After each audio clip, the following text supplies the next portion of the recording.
Hey, we're back for another episode of the Fake Nerd Podcast. We're back after a week off. Whoop. We were like, no, to last week. Well, actually, I was actively like vomiting, so I was like, no. And Ben was out of town. Oh, that's why you guys didn't have the show. Yeah, Because funny enough, what happened was, Ben, a little inside baseball that nobody would care about. Ben was out of town. I was. Ryan was deathly sick. Food poisoning. And when we did the show, Jesus, that was we were quick. getting ready to do it, and they were like, and you guys were like, what if we don't We do it this we were week? just gonna postpone to Monday, and then we were like, no, still no. And then we were just like, and then I was just like, look, I had a really crap day. I don't want to do it either. So we didn't, but we're back. We work hard. We deserve. Hey, some who time are off. we? We are The Fake Nerds. the Fake Nerd Podcast, and I'm Brandon T. McClure. Oh, nice. I am Ben Magnet. Oh, cool. Oh, I we're guess we're doing introducing this. ourselves now. Is this what we And- do on this podcast? I don't know. I We just could saw do something. that. I ran with it. Hi, downright nerdy. I'm Sparks Witty. Whoa. Whoa. What's up? I'm You screwed up Ryan already. Eliopoulos. It's No. true. Well, I'm Brandon T. McClure. This is Ben Magnet. I'm with Ryan Eliopoulos. Hi. And Sparks Witty. That is correct. We're Hey, back, the Sparks. full crew together. I am Sparks Witty. You are Sparks Witty. You are. You Live. definitely are. Live. Keep saying Welcome. that. Live and surprised. Okay, hi guys. How are you guys doing? We Great. good? We good? Cool. We're here. We have some links. Episode Oh. 251. 251. Oh my We're God. reviewing the Suicide Squad, We are. the 2016 film. by I David always Ayer. forget we have a camera, but it's Mm. right there. Okay, but we have some links in the description Oh, okay. if you don't mind. No, go ahead. Ben, Yes. you actually have two articles Hell yeah, I do. I did some work on my vacation. Hell Like- yeah. linked below. Excuse me. Ben scrambling to put up an article hours before we record. Actually, that is true. Here in Hours? this house. Yeah, he was here in the Minutes. house on the laptop. Like, Oh yeah. Okay. So I hope there's no typos. there probably is. Just like Lois Lane, she's the best reporter in the world, and she has typos. She You're has fine. she can't spell. But Yeah. you're actually not wrong, Sparks, because I was right. Because I was writing my article like right before I came over here, and luckily it was like 98% done before I showed up. 98 degrees. All I had to do was just a few. But yeah, two articles. The first one is about both articles are on oldschoolgamermagazine.com. So if you want to go there. They're linked below. Yes, the link below. The first one is, or the older one is about why we put down good games. Like when you're playing a video game that's like really, really good and you're really enjoying it, and then you put it down and then life happens and you don't pick it up for about, say, 5 months like I did with Super Mario 64. That. Mm. And the newer one, the one I just put up a few hours ago, is about looking back at or reviewing retro video games that you have not played at all, or going back to older games that you loved as a kid and looking at it under a microscope. Because you all know the internet is a place, and if you say a bad thing about, say, I don't know, Ocarina of Time, then some people might jump on you and attack you for it. So it's about that. Have fun, guys. There you go. There you go. Ryan, you have a downright annoyed that happened earlier today. I sure did. It's about a movie that I didn't even get the title right until I saw the movie. It's called Age of Uprising: Michael Kohlhaas. It's a French-German movie starring Mads Mikkelsen, and it's about a 16th century horse trader who gets up to some shenanigans, but his horses get stolen, and he starts a revolution. But it's kind of just okay. Check it out if you like Mads Mikkelsen. That downright annoyed is very fun. I love talking to those guys. That's that. Awesome. I have an article out, not on our blog. I have it on Kaiju Ramen Magazine. Ooh. So Kaiju Ramen, a gentleman we've talked to before. Friends of the show. I just recorded a conversation with Travis. Yes. Nice. Excited for that one to come out. They put out a magazine. We talked to them about this magazine, Kaiju Ramen. You can, it's great. Great magazine. I have an article in that magazine that I'm really happy with. I'm really proud of. Sparks even got to help me a little bit with it. Ooh. But I talk about Gamera and kind of his legacy in the shadow of Godzilla, and why why it's a shame that is true, and why we need a resurgence of Gamera. So that's cool. That's a lot of fun. I'm really happy with that one. I've linked Kaiju Ramen's website below where you can buy the magazine. I can't link the article, unfortunately. Darn. Got to pay for that. Yeah. But you know what? I say it's worth it. Oh, I appreciate it. I have it all, you guys. You guys read it. Okay. We got the inside scoop.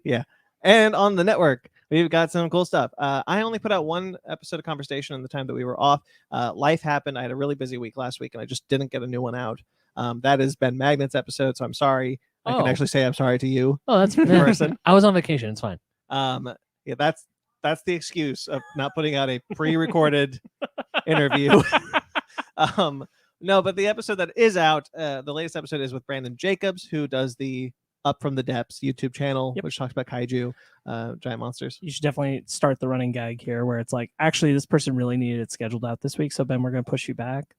And then we're going to He push you becomes back like a little bit more. the Kimmel Matt Damon. We'll get to the Ben episode. sorry to Matt Damon, we ran out of time. That's so good. As long as you're not introducing me on the show as a founding member of the show, is like, we are the Fake Nerd Podcast and guest. And then they point to me. And friend. Is that what happened on? That was at the Oscars joke. It's Ben yes. Affleck and guest. It was Matt Damon. Yes, you're right. Ben Magnet is guest. So yeah, it's a really cool interview. I forgot I wasn't talking about the magazine anymore. It was a really cool interview. He's a really cool guy. I'm a big fan of his YouTube channel. The Up from the Depths YouTube channel got me into Gamera. Little relation there. Daimajin got me to search and watch a lot of new monster movies. So I was really excited to talk to this guy about the giant monster fandom, and I found him to be really contemplative and a really cool guy. So check that out, linked below. And of course, we have 2 new episodes that came out this week for Animation Station and Basement Arcade. Choo-choo! Yeah, that's what's up. Synergy. Animation Station, myself and joined by Sparks, talked about Sparks joined by Brandon and Ben. I was Hold on. about to say. well, we took the episode last time. We did. I let you. Yes, Uh, of course, an animation station. Transformers War for Cybertron Kingdom, the third and final part of the War for Cybertron trilogy. Guys, did we talk about Transformers for like 2 hours? Yeah. Yes. Yes, we That's why this did. podcast was invented, man. So we It's could just true. do that. Oh my gosh. Um, Hey, we said a lot of cool things. I'm proud of that conversation. me too. It's one of my favorites that we've done. Starscream MVP. Hey guys, what if Megatron's the protagonist? Is all I'm saying. Yeah. Yeah. It's Optimus is the worst. This is the one time I'll actually say Optimus sucks. Check out the episode where I proudly exclaim that the Michael Bay Optimus Prime is better than the War for Cybertron trilogy Optimus Prime. Yeah, go check out our War for Cybertron discussion. That's their animation station. We're proud. Choo-choo. And you guys put out a Basement Arcade for Phasmophobia. Oh my god, Yeah, we it's did. Halloween in Basement August. Arcade is back, baby, with a new intro. New intro looks done so by, good. Courtesy of music from Jeremy Vellucci. Thank you, Jeremy. Ooh. and visuals by you. That's true. Yo, man, that intro's so hot. It just makes me want to make stuff just so we can put it out just to use the intro. Phasmophobia. Good thing we're working on shit. Yeah, Phasmophobia is just a really fun game that we've talked about a lot, but haven't actually had the chance to play it. And we finally got to. It's a ghost hunting game on the PC. Shout outs to our friend Pi for being our ally in that. He's in VR, so if you watch that, like it's him. It's really fun. He's It's like very doing funny. lots of shenanigans. Great game, truly spooky. Like actually one of the scariest games I've ever played. And I'm a guy who doesn't get scared by games because I play them a lot. But like I cannot wait for you to try this, Ben, because you're probably gonna shit your pants. Be honest. It's a very fun, good Oh my time with your God. friends, but it's also spooky. Yeah, it's great. Great. Check that out. How long is it until October again? Not long enough. Nope. You're gonna start soon, bud. We're Oh, gonna start we're putting gonna you in the games backlog it. very soon. I'd be upset otherwise. Oh yeah. All those awesome links are down below in the description of the YouTube channel and the audio feed. So check those out. We're really happy with all of this content. So do us a favor and look at it. Check it out. Cool. That's Totally all I should. got though for links. Who wants to go first of their week? I'll go for. How about my 2 weeks? There are There 2 we weeks go. then. Yeah. So I That's was right, I was out of town. Let's see. I'm gonna try to shock on this. I beat Super Mario 64. I got Hall 120 stars. Hell That yeah. game is great, but Lord, do I have some problems with it. So yeah, I did the thing though. I finally did the thing that everyone was giving me crap for. Let's see. I read some comic books. Like what? Give me a little bit. X-Men. I read the Nimrod issue of X-Men, also with Mystique. Oh, this is like 16. It's yeah. okay. This is a because while. like the new X-Men comic is no, out. no. Okay, This gotcha. is still with Hickman writing it. No, yeah, that issue's fantastic. I read issue number 1 of Way of X. I really enjoyed it, and I Yes. really like how I mean, that's like what, a 4-month-old book right now. That's only an issue like 3. You're fine. Okay, yeah, Dude, but, I'm also very behind, so I'm just giving. but you yeah, that. it brings a really good point because there is this really hardcore scene. I'm gonna spoil issue 1 of Way of X, so just It's an FYI. incredible comic, but it's also old. so It you should really read is, but also there's a scene where Pixie just straight up gets shot in the face with a shotgun and dies, and then when she comes back to life, it brings this question is like, yeah, because the X-Men have beaten immortality, but should we still go in reckless and guns a-blazing like this? Yeah, the premise is like Nightcrawler's on a mission, and like Pixie is like, because the X-Men are immortal now, nobody is scared of death, so they just go in guns blazing and they just get killed like it's nothing, and that really troubles Nightcrawler, a guy who grew up Catholic where dying means something to him. Yeah. So again, I've loved this comic. I'm one issue behind, but like that is a comic that's raising all the really interesting questions for Krakoa. There was a moment, the one that really got me in that moment, because I also read this issue a couple months ago. When she comes back, because they make a point that's like, yeah, I liked this thing before, but now I'm really into this thing. She wanted sushi, and then she wanted, on the mission, she was craving a cheese toasty, which is a grilled cheese sandwich. Yeah. And so because the backup didn't happen, the backup of her like soul, quote unquote, happened before that. When she comes back, she's like, I don't really want cheese toasties. I want sushi. It raises all the interesting questions like, oh man, like, are these the same people? Yeah. What is a soul? Is this all effed up? The answer is yes. Yeah. So I read the first issue. I'm like, wow, this is like, it hit me hard. Yeah. It was really good, and I can't wait to read that. I read a few more comic books, which I can't remember, but I was like, all right, sweet, can't wait to finish to doodle my stack. Memorable.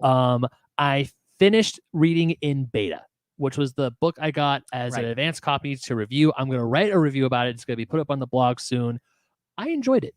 Cool. I had a good time with it, and I would say like the first half was a little slow to get to, but once you get halfway, then it starts to pick up. And I have to say, I'm glad I pushed through, because that's like, this is interesting. I really enjoyed it.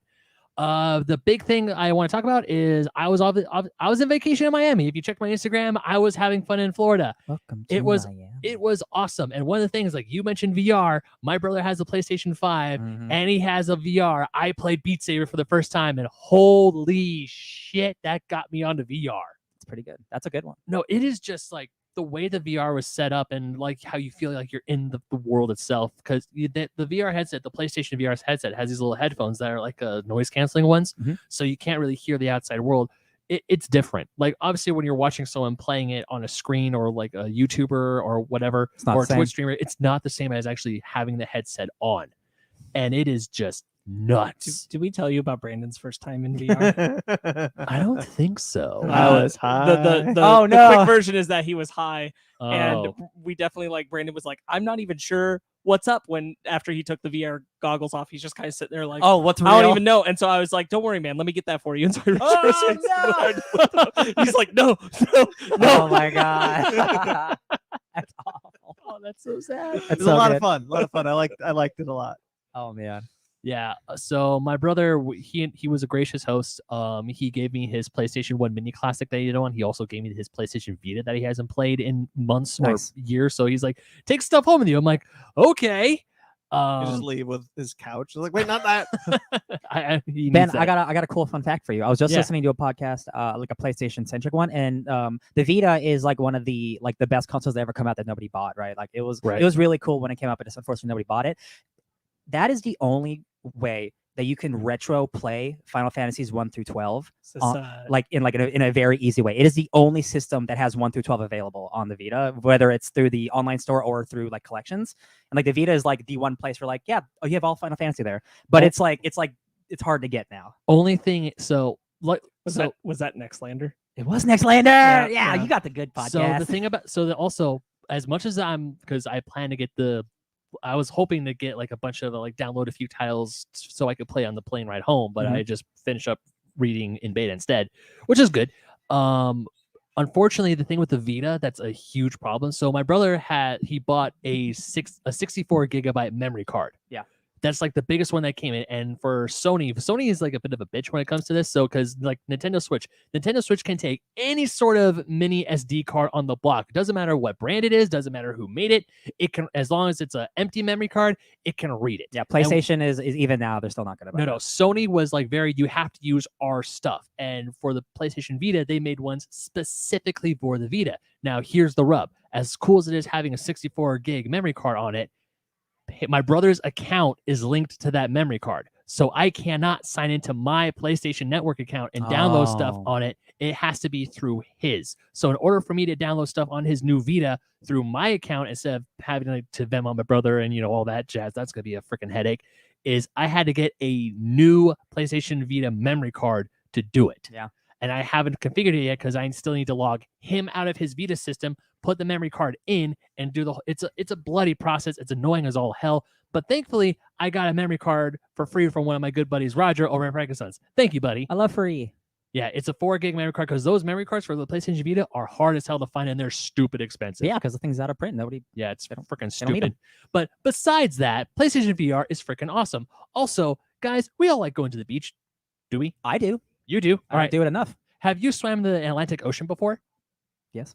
Yes. No. Well, Brandon, the Atlantic.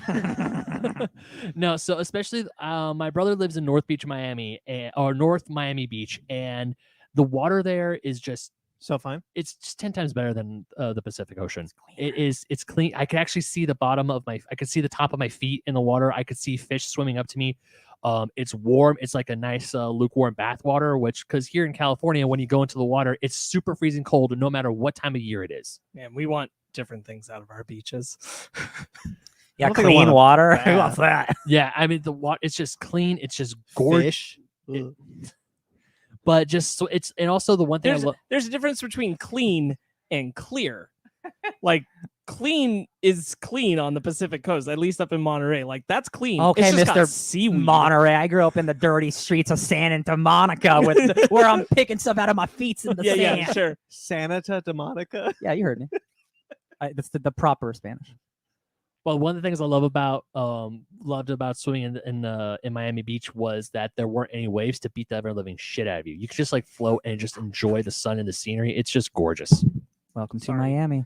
Yeah, Will Smith told me about it. Santa de Are you writing Monica. Oh, I read it. Listen, Thinking she was of a new patron. shirt ideas. She was a patron saint. All right. Yeah. No, this is a character this is a demon. This is a character for a demon. Oh, it's the Conjuring 4. Okay.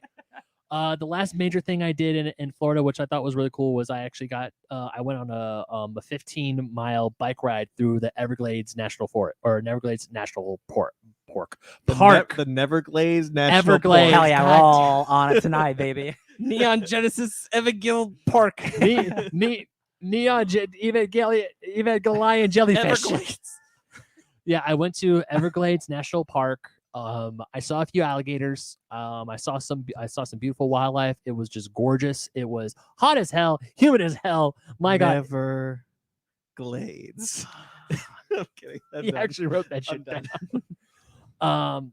Yeah, everything about Miami was just beautiful, except for the humidity. Because there be times where in my brother's car, he has the AC on max. I step out of it, my glasses instantly fog up. Oh yeah, yeah. We went to That's always dinner. fun. We went to dinner, and I'm trying to get inside the restaurant, but I'm pulling the wrong freaking door. And Fanny's like, "It's this one." I'm like, "I can't freaking see, babe." That's pretty good. But yeah, a bunch of pictures on my Instagram, BenMac27. You want to go check it out. Besides that, Metroid Return of Samus, almost done with that, and I also got my articles done. So there you go. That's me. Whoop whoop whoop. Pull up Max. Also, I saw some movies and stuff, which we're going to talk about. And anybody celebrate Free Comic Book Day yesterday? I did not, because Nope. I totally forgot it was Free Comic Book Day yesterday. I hate my worked life. the entire time the shop was open. I did. I went by just as my shop was closing, about 5 minutes before.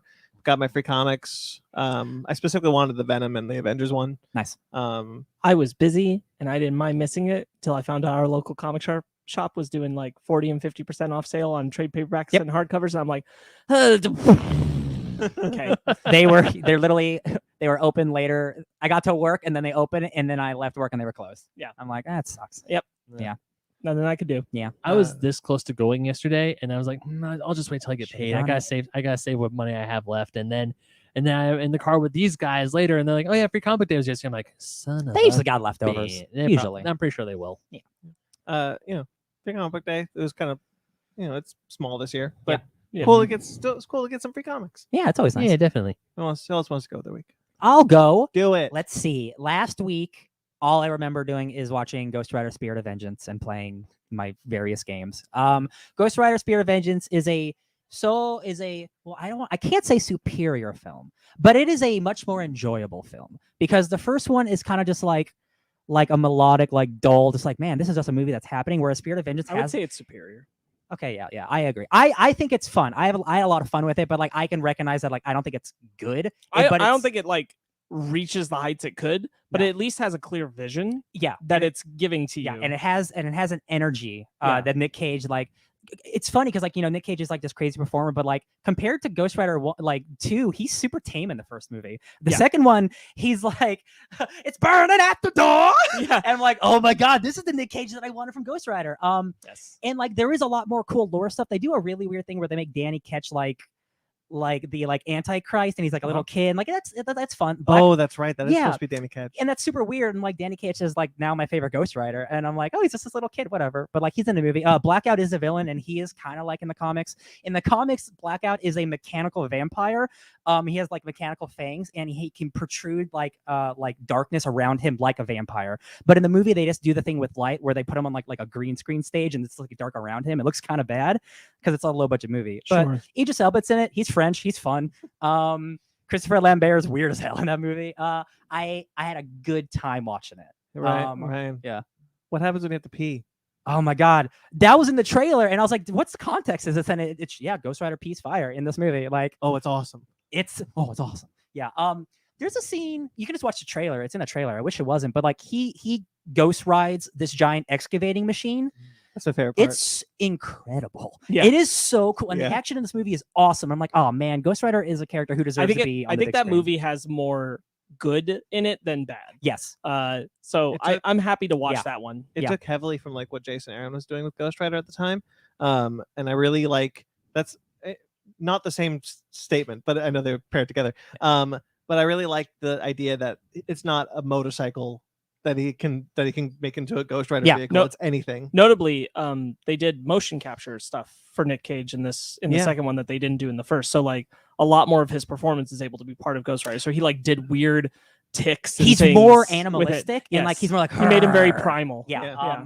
It's so much more fun. I'm having a good time discovering my love for Ghost Rider because, like, man, like I love it. a lot of those comics are like really excellent, and like, and I that's get sick. why older fans love Ghost Rider, and like, not that the newer comics are bad. Like Robbie Reyes is cool, but it just doesn't have the same like wicked energy that like kind of like the 90s is. It's like Ghost Rider's a metal character, right? But like, Mhm. I see why, like, oh man, this is like the best of this kind of thing, and Ghost Rider really hasn't been that since that era. As Yeah. good as like the Ed Brisson stuff is, Yeah.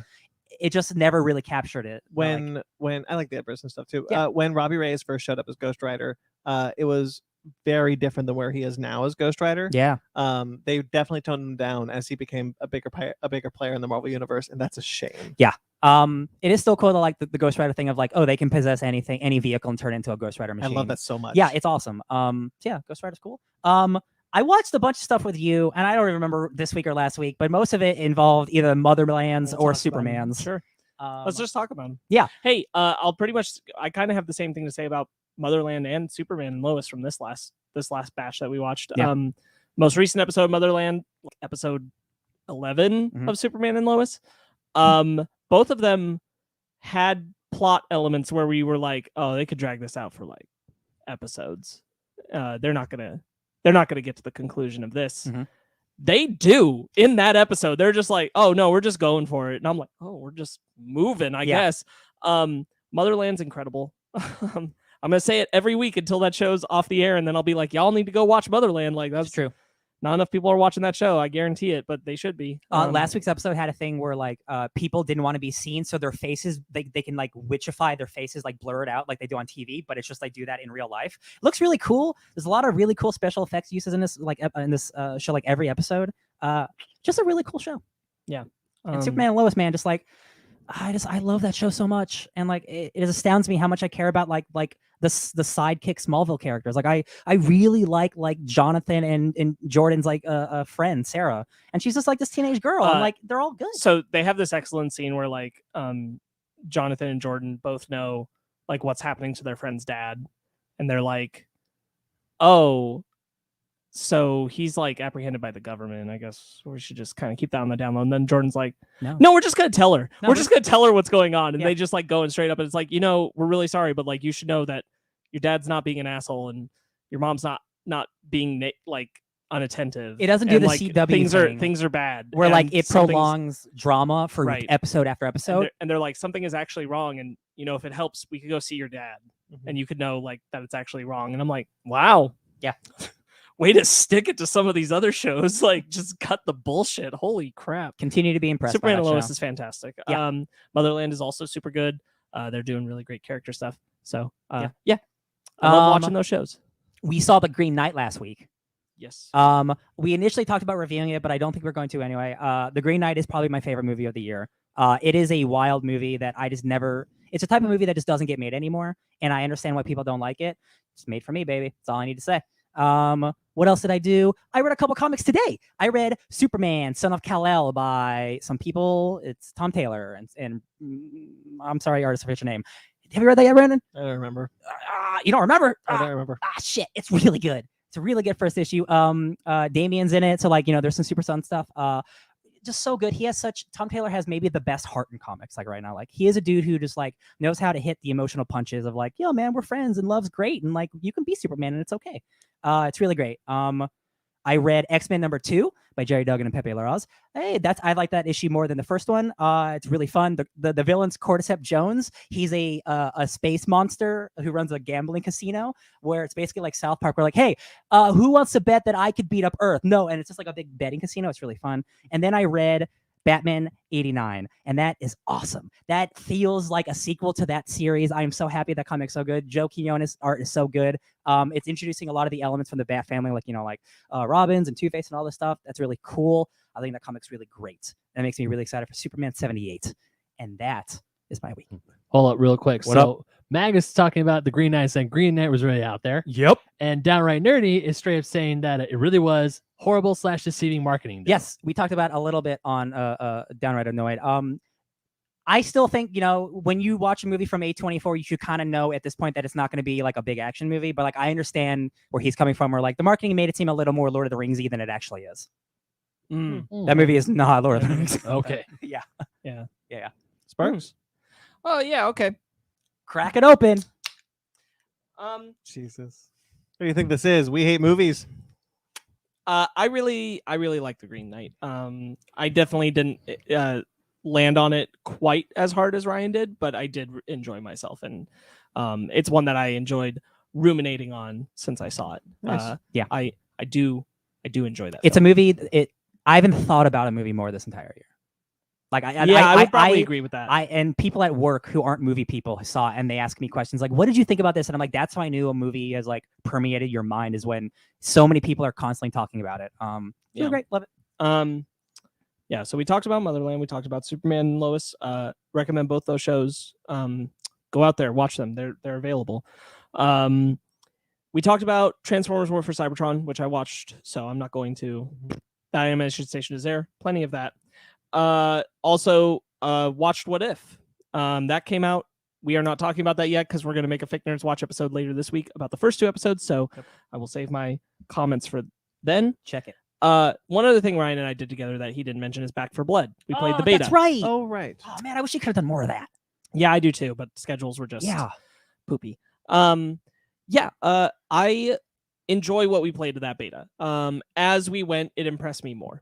I definitely came into it a little skeptical, a little rough. Wasn't sure how much I'd like the system. The more I've thought on it, and I wish I could have put more time into it, but the more I've thought on that game, the more I think that all the tools that are there, even if I'm not loving the tools at first, they are going to make replayability good. People who have played more than us have said that like the card system actually works out the more you play, because like you actually get to build loadouts and stuff that we just didn't get to see in the beta. And I think it's going to make the replayability of things feel fresh.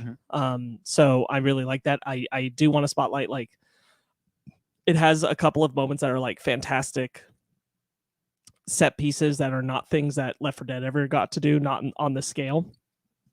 For example, there's a section where 2 of us could control like military turrets, and the other 2 had to go set bombs to blow up a ship. So the zombies ferry. couldn't follow us. Yeah. But the one that I really appreciated is there's one where like, here's the safe house. Oh no, there's zombies inside. Guess you're gonna have to open that door, clear it out, and then fortify the safe house. So the zombies are rushing, and 2 of your team members need to work on fortifying the house, or just 1, however many you need to cover the zombies, and the rest need to be covering the zombies, so that you can put the fortifications up, and you will not be safe until you do so. Really good, like super really stressful. tense. Definitely the hardest part of what we played. Yeah. And it was not the final like zone, but it was the most challenging section. The difficulty scale is based on friendly fire. So So easy is no friendly fire. Yeah. Medium is some friendly fire. Hard is all friendly You're fire. killing your friends every So yeah. watch yourself. So that's gonna be interesting. They've done a really great job. It definitely has the Left 4 Dead feel, but it also feels like something very new. The weapons feel good. It feels good to play. The visuals are great. There's one particular section we were going through where the fog was so thick and things would just come out at you. Oh, so scary. Really effective. Yeah. Yeah. Very excited to play more of it. Yeah. If you like Left 4 Dead, this honestly it does feel like Left 4 Dead 3. The evolution of Left 4 Dead. yeah. For sure. So happy to hear that. Yeah. Very, very stoked to play it with like a full team. Yeah. I do lament that the multiplayer is not for the campaign Yeah. yet. But there's a campaign. Well, yeah, like the like same the way you Left 4 play Dead. Left 4 Dead. You know, like you're playing through a story. Oh, that's true. That's true. not And like you used to do like yeah. multiplayer to affect people as they were going through it. Yeah. Now it's more like It's just a horde, versus mode. horde mode where like you fortify your situation and you try and defend yourself for as long as you can, while the other team attacks you. That's not bad, and I can see where like playing with a full team or full teams on both sides, it would be a lot of fun to like strategize and work against each other or for each other. But I hope that down the road they'll add multiplayer campaign play again. Yeah, that's what I loved about Left 4 Dead. I loved being those zombies. I finished Castlevania. I'm not going to say a ton about it. I think it's pretty all right. I think that I talked a bit about how one of the parts I anticipated most, the animation dipped, and I'm like, I'm sure they're saving that for the animation for the finale. They were. I just cared about that fight way less. Way less. So hi, Astra. Hello, Cat. Astras. Let's not. More like Castra. Oh, live TV. Oh, Okay. Anyway, oh, you can't. our the culture. The camera can't see it, but we got some culture. Oh, we've got some culture. we just got some bowl of fruits. fruit and potatoes. It's a bowl of fruit and an avocado and 2 potatoes. I don't want to like beat on the horse too much, but like Castlevania, like it something about the way that it comes in its last couple episodes just feels like it ran out of steam.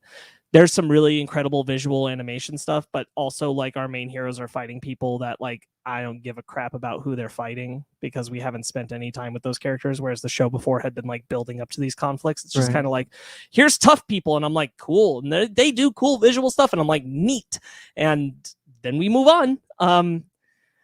And the ending is just dull, and the voice actors seem to think so too. Aw. It's rough, and definitely not the high I hoped that Castlevania would go out on. Sure. Overall, the season was worth watching, but I'm like, I think season 2 was still the best the show ever got, and we just never hit that high again. This is season 4? This is season 4. Wow. Yeah. I think season 2 is the top tier, and That was some good stuff. we've just never gotten back there. Yeah. Anyway, because I finished Castlevania, I started another show, Godzilla Singular Point. Yes. Gronk. I've watched the first 2 episodes. I love it, guys. I love what I've seen so far. This is it feels like a Showa era monster film, like the way that the characters are like discovering things about the kaiju showing up, the ways that they are their stories are interceding with each other, how they know each other, what they're doing, how they're talking about it. The bits. Oh, you're it so just- right. it's- The character connections being like, I knew this person in college, and she's my yeah, it's exactly yeah. like that. It's exactly the way that like the character stuff is set up for humans in those older films. It feels that vibe. It's very, very good. I really like the character. Honestly, there haven't been the first 2 episodes. There's not a lot of monster action. There's some, but there's not a ton. The human characters are great. The 2D animation is spectacular, and the 3D animation with the monster effects looks good because that's where they focused on that, and the rest is 2D, and the 2D is gorgeous. So I'm like, Awesome. A+. This is exactly what I wanted. Loving it. I did watch it in dub, and I think the dub's solid. So, Oh, I played 10 hours of No Man's Sky. That game's good. oh yeah, you did. Yeah, I saw you tweeting about that. That's I also saw League of Their Own for the first time on the plane ride home. nice. Nice. Really good movie. Brandon, anything you missed? Oh, you haven't gone I yet. haven't gone. yet. So yeah, but Godzilla Singular Point, really happy to be so watching happy you're watching that. it. The only reason I hadn't started was because I'm like, I really feel like I should finish Castlevania before I start another anime. How many episodes of Singular Point? That's done. 2, just 2. So No, how many episodes? Oh, in the- 13 total. Okay. So I think I'm going to be done real quick. 20-minute episodes? Yeah. Okay. All Yeah, right. I think I'm okay. going to be done pretty soon. Incredible intro. I like it. Incredible, Yeah. incredible incredible ending credits. Yeah. Absolutely gorgeous animation. They recreate like the old designs in anime style, and they look so good. So like you'll see like the way he looked in the movie Jet Jaguar, but he's in the old anime style. I'm like, man, I'd watch that show too. Right. Holy crap. They look great. So it's like all the Showa era monsters done in anime style in the ending credits. I'm like, I'd watch this show too. Like I like the show I'm watching, but I watch this show also. That looks great. Anyway, real quick, I started watching 30 Rock. I've never watched it before, so that's something I'm watching now. I am enjoying it. Some things are dated and a little racy, so but it's fun. Sure. The last thing I want to talk about is that I finally decided to buy the Viz digital reading app for $2 a month because I have manga I want to read. And rather than catch up on all the many comics that I wanted to read, I decided I was going to get on the train that a lot of people are talking about, which is Chainsaw Man. So over the past 2 weeks, I've read 62 chapters of Chainsaw Man. There are 97 out. So I'm almost there. Hell yeah. Thing with manga chapters, they go so quick. It is incredible. It is somewhere between Junji Ito's work and Jujutsu Kaisen, as far as like visual demon stuff. The main character is fascinating. There's like very minor spoilers. He's very his motivations are like being able to live the easy life, and like once he has that, the only thing he really wants is to like hook up with a girl. And by chapter 12, like his main motivation is that he's like, I'm doing these things because then I'll get to touch a boob. And my favorite thing is that like I was like, okay, I mean, this is manga, this is anime, this is what we do. In like chapter 12 or something, he does touch a boob, and then the whole rest of the chapter, he's after it happens, he's just kind of like this, and he goes through the rest of the day, and he's like, was that it? Is this all that there is? Why are we here? Why are we even doing any of this? And I'm like, oh my god, I didn't expect it. And it takes some turns from there that I think are really good. There's an incredible, maybe one of my favorite chapters in a shonen type manga happens in this manga, which is where the girl who he's motivated most to do all this demon hunting with, devil hunting. This manga is great.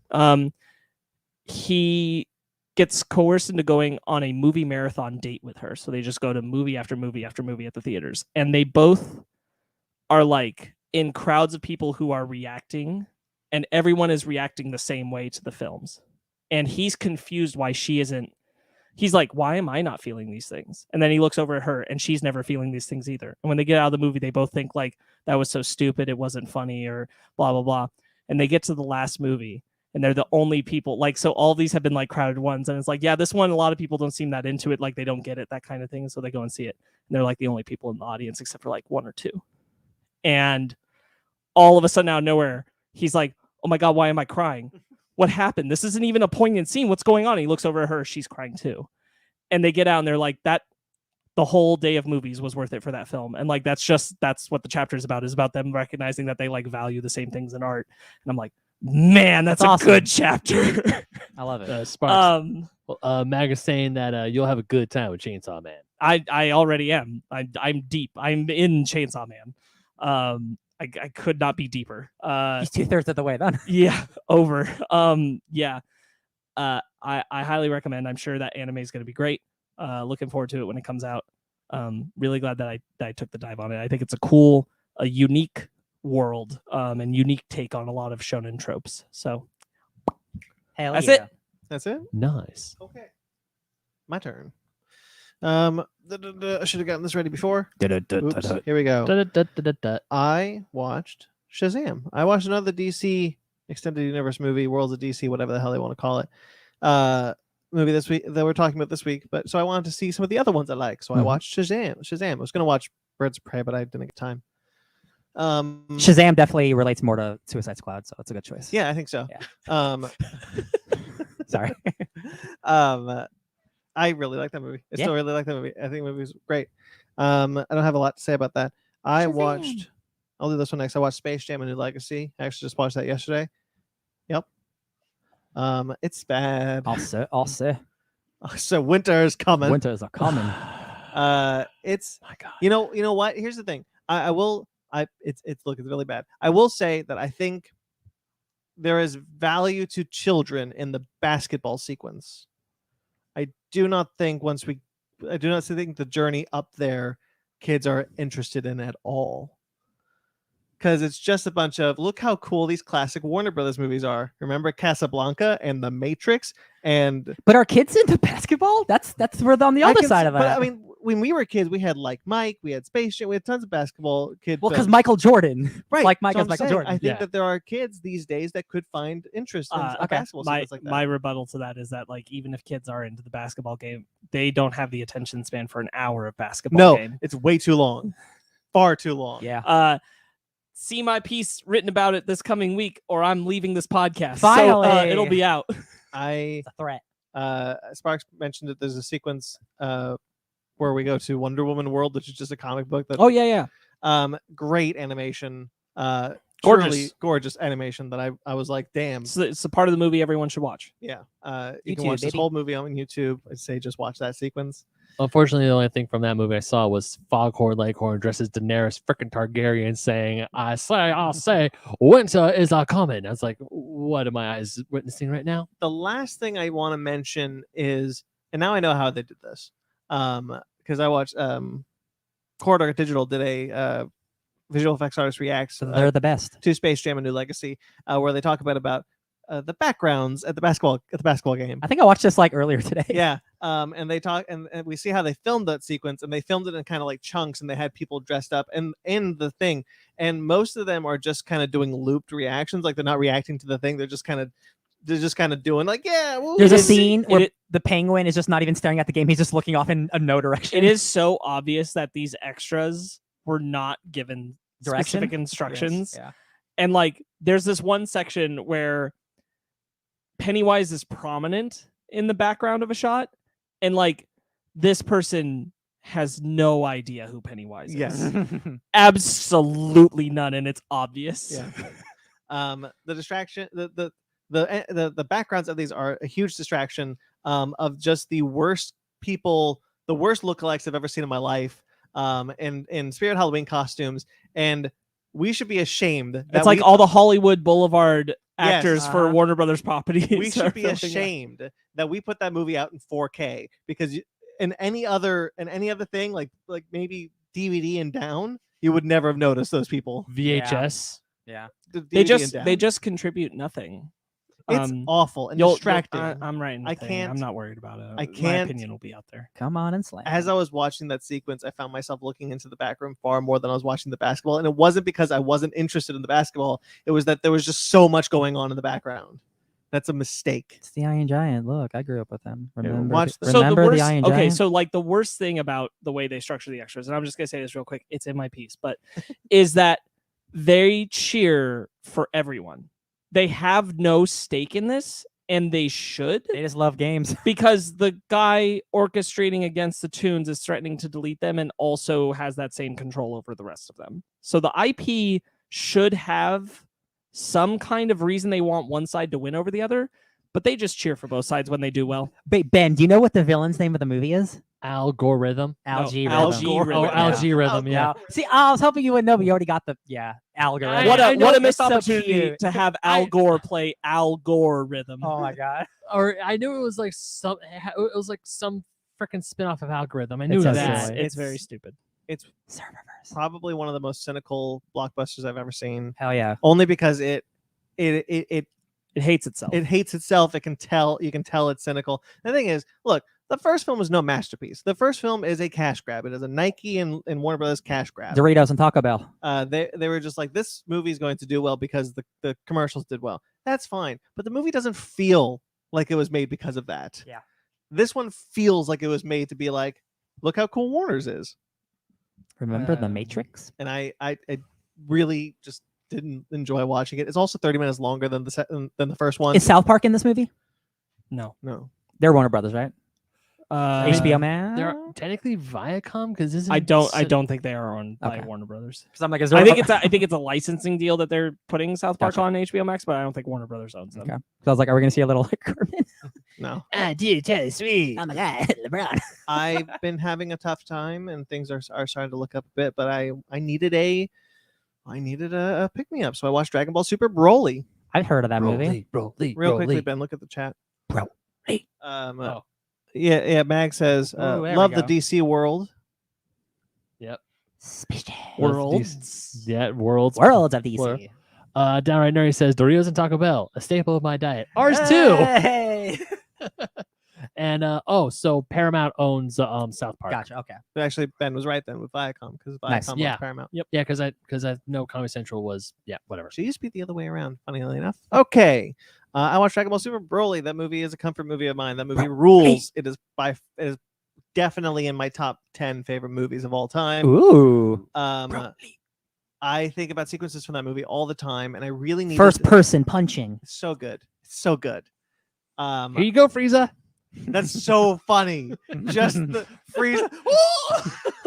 Just like when Goku and Vegeta fly up, and Goku's like, "Here you go, Frieza." Then Broly comes down and starts wailing on Frieza. He's like, "Ah!" I cannot tell you how excited I am to see another Dragon Ball Z movie in theaters in like a year. Me too. I That's just so could cool. not believe when we went and saw Dragon Ball Super Broly in theaters. So many people were like, "Oh!" Even the guy selling January. me the ticket was like, "Dude, you're gonna have a blast with this movie."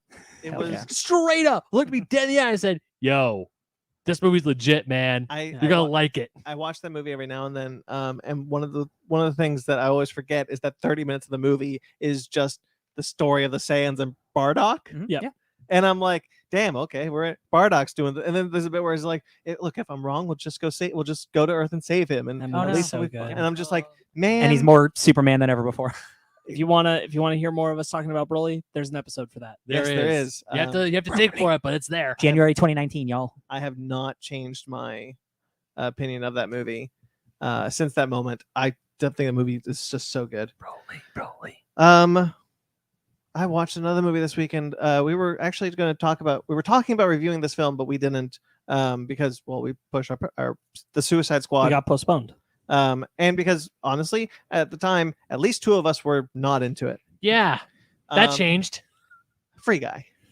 Holy shit! Free Guy came out this week. I don't want to talk too much on it because this is not the Free Guy podcast, and I don't want to overhype the movie for people because I know I have a tendency. I want to to do say that. something. Free Guy. This is from my Tim. I was gonna say my friend Tim Geddes on YouTube. YouTube. Free Guy might have the biggest quality discrepancy between trailer and movie I've ever seen. It's one of his favorite movies of the year. This is a lot of people's favorite movie of the year. It is one of my favorite movies of the year. This is easily in my top 10 of the Somebody year. said to me- no questions asked. I was like, I don't want to see Free Guy, and they're like, hey guys, it's secretly like pro-communist and like super socialist and like really like a liberal, super hardcore movie. And I'm like, what? Where is this coming from? They didn't market any of this. So I don't want to.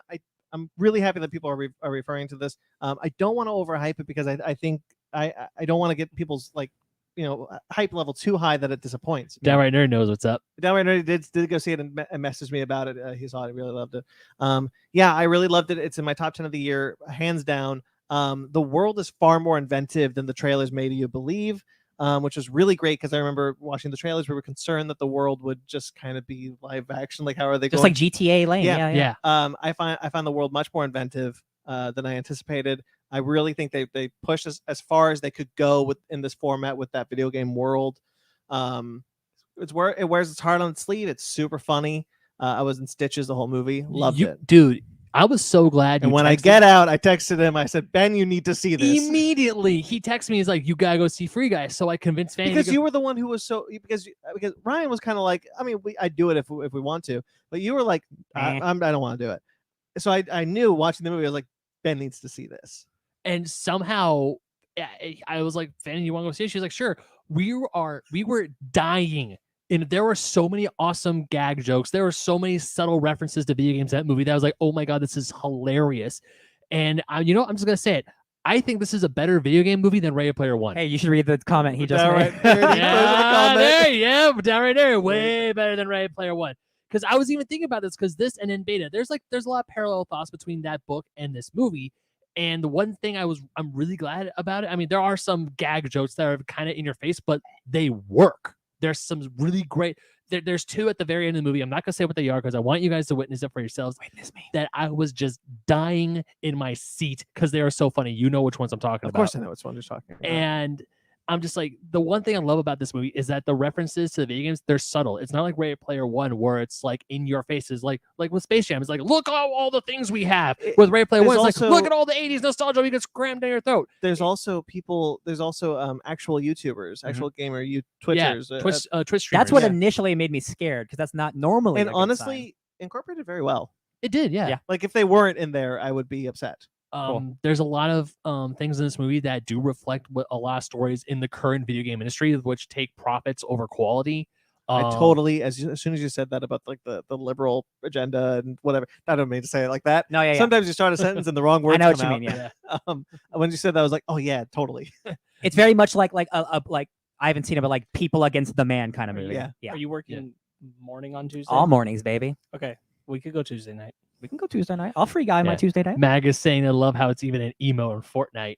Oh. Yeah. See, I gotta see Free Guy before I support it on Fortnite, but it could take my money. There was a skin. There was an emo of Fortnite. There's missions in Fortnite with Ryan Reynolds. Actually, it's actually him. That's cute. It's not just like a I video believe game. you Have to do go that. up to like an ATM. He's got recorded video messages of Ryan Reynolds like saying, "Hey, you're doing things." That's pretty cool. All right. Yeah, That's pretty cool. it's nuts. It's insane, and I am not surprised that Free Guy did something like that with Fortnite when Fortnite had like the prequel to Rise of Skywalker in it. So I mean, like, of course there's going to be something. Palpatine lives. Yeah, but yeah, Free Guy is easily in my top 10 movies. This is probably top 5 movies I've seen this year thus far. It was that good. I was so shocked at how much I liked it. I loved it. I'm sad we're not reviewing it. Almost everyone that We could always change our minds. Yeah, you guys can still do it. Like everyone on Twitter is like, yeah, like biggest surprise of the year. Like the marketing was just like a whiff. The marketing is. To be fair, it has been marketed for 4 years, but even like the first trailer didn't do it justice. Yeah. Even going that far back, where it was just kind of like, oh, okay, I can see where there's something here. I really liked it. And it's already got greenlit for a sequel, apparently. Yeah, Ryan Reynolds talked about that. I don't know if I want a sequel, but if it's just good, I don't mind. Yeah. Not everyone could do a Paddington 2, though. Not everyone can. Are you guys the only thing I care about right now? Are you guys Jodie Comer fans now? Oh, she's great. Yeah. Where's she from? Killing Eve. Nice. I like the whole cast. Cool. Yeah. Okay. There was something else I wanted to say about it, but I totally forgot. It's okay. There may be a review at some point. Who knows? Maybe, because I kind of really want to see this movie again. I'm totally fine with doing that. Yeah. There's a dog. Dog time. Dogs. Oh yeah. Dog time. Puppies. It's the puppy cast now. I also read. I caught up on all the Dragon Ball Super manga. Nice. I believe it goes to issue 13 in the current manga. I believe 14 is coming out next month. So I'm all the way up to, for those of you who know or don't care or don't know, Vegeta just arrived on Earth. That's Wait, where I am. I'm sorry. Were you trying to guess like what volume? Yeah, I think is it's ahead of you? 13. You mean like how much further there is past where you're at? Yeah. They're like up to probably 16, 17. Oh, okay. Well, 14 comes out next month, and then 15. Right. Was... I mean, like chapters, Right. like when they would be adapted into volumes. That's how far away you are from current. It's really cool. I like it a whole lot. I'm sad that it took me this long to get into, and this way to get me into the Dragon Ball manga in general. I find it really easy to read because I'm so familiar with Dragon Ball. I know these voices backwards and forwards. I know the sound effects. It's super cool. Only thing I struggle with is sometimes I can't tell if Vegeta is red or blue because of the black and white format. Yep. Yeah, that is a challenge. But the cues are in the eyes because red has the pupils, but blue doesn't. It's also in the aura when the aura is there. Right. Yeah. Really cool stuff. There's a lot of cool stuff with the other Z fighters like Master Roshi. Well, Master Roshi's just kind of funny. Yamcha gets some butt kicking in. Piccolo and Gohan team up together, and we see the return of Piccolo's clothes beam. that comes back. Clothes beam. when he gives Gohan his gi. Yep. Yeah, it's really fun. I welcome you to the Dragon Ball. Really canon, like brother. this arc. This arc is super cool. Welcome.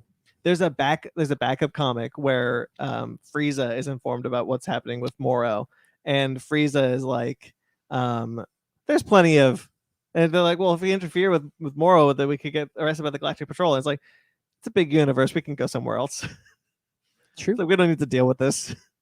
Yeah, Moro's on Earth right now, and he's about to kick ass. There's a cool android that can take everyone's powers. One of the things I really Rogue? like about Super since the Universal Tournament is that they Yes. utilize I just wanted to answer his thing. Yes, it is essentially Rogue and Android. except he has to grab the back of your neck. He takes 3 at a time and then rotates out. Oh, that's cool. It's like one an old when he CD gets a new changer. one. Yeah.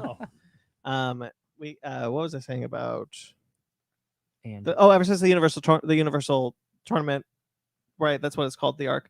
With Jiren and all the other universes, I really enjoy how Dopo. Super is using the other Z fighters and not just showing stuff going on with Goku and Vegeta, who are clearly still the protagonists, but now we get to see what Tien and Yamcha and even Master Roshi and like we just saw Boo in the Moro arc actually get some action that they don't often get, and it's nice because if you like those characters, they've been kind of sidelined because Goku and Vegeta's power levels are so high.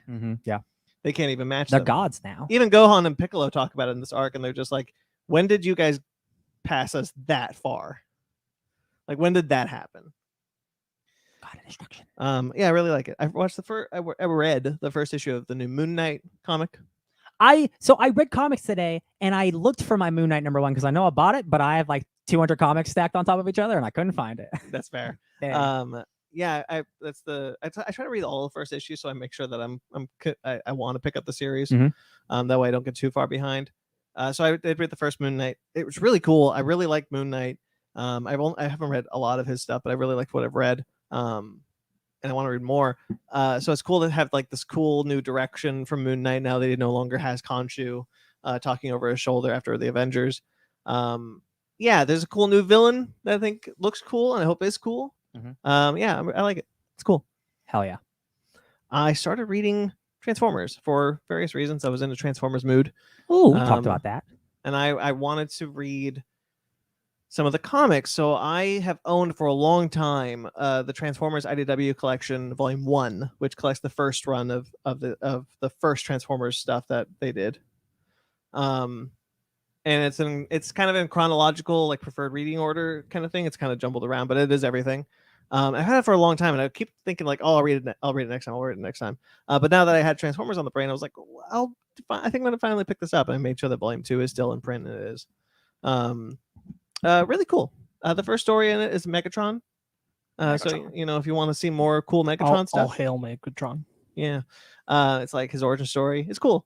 I like it a lot so far. I've only 3 issues in, but I started it. Excellent. I watched a couple of TV shows. Lower Decks came back. Really excited. That's a really, really good episode. The first episode, but the best of the seasons, the best of the series so far. I think the show's just well done. Just they nailed it. That's the follow-up Star Trek show we've been needing. Good. And Brooklyn Nine-Nine came back for 2 episodes. This is its final season. Oh my God. Yeah, it's crazy. Awesome. First 2 episodes. We get to see Stephanie Beatrice as Rosa. Downright Nerdy Podcast is saying good night. It is late for him. Oh, You baby. Bye, friend. He's Late for us too. I'm sorry, guys. Hit the sack. I gotta hit the sack. Lower Decks tomorrow. Yeah, we're gonna talk about Lower Decks. You know. Woo! Lower Decks tomorrow. Have a great evening. Have a fun episode. they're just shotgunning their. I love shotguns. Yeah. Shotgun And beer. speaking of gun, go James Gunn. Spoilers. Yeah, James Gunn. Did he direct the movie we're doing today? I think so. I thought David Ayer did. Yeah. Oh no. All right. Brooklyn Nine-Nine has one episode where Stephanie Beatrice gets to kind of cut loose as her character Rosa Diaz. There's a lot of good emotion in it.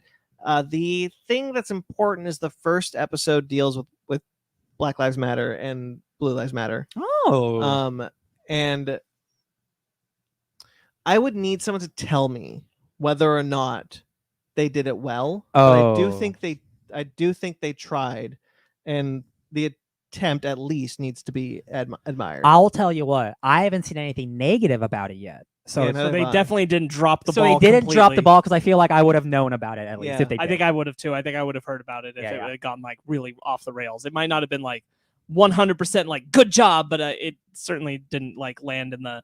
Oh Bad. boy, did you see what they tried to do? Yeah, the idea is that Jake is upset that Rosa, Stephanie Beatrice, quit the Force, and he thinks he's taking it personally because he's like, well, you think I should have done it because of what happened to George Floyd and all that. And she's like, no, you're putting that insecurity on me because you don't know what it's like, because you're worried that you could be considered one of the bad ones. Mm, And I think they did a good job. okay. I really do.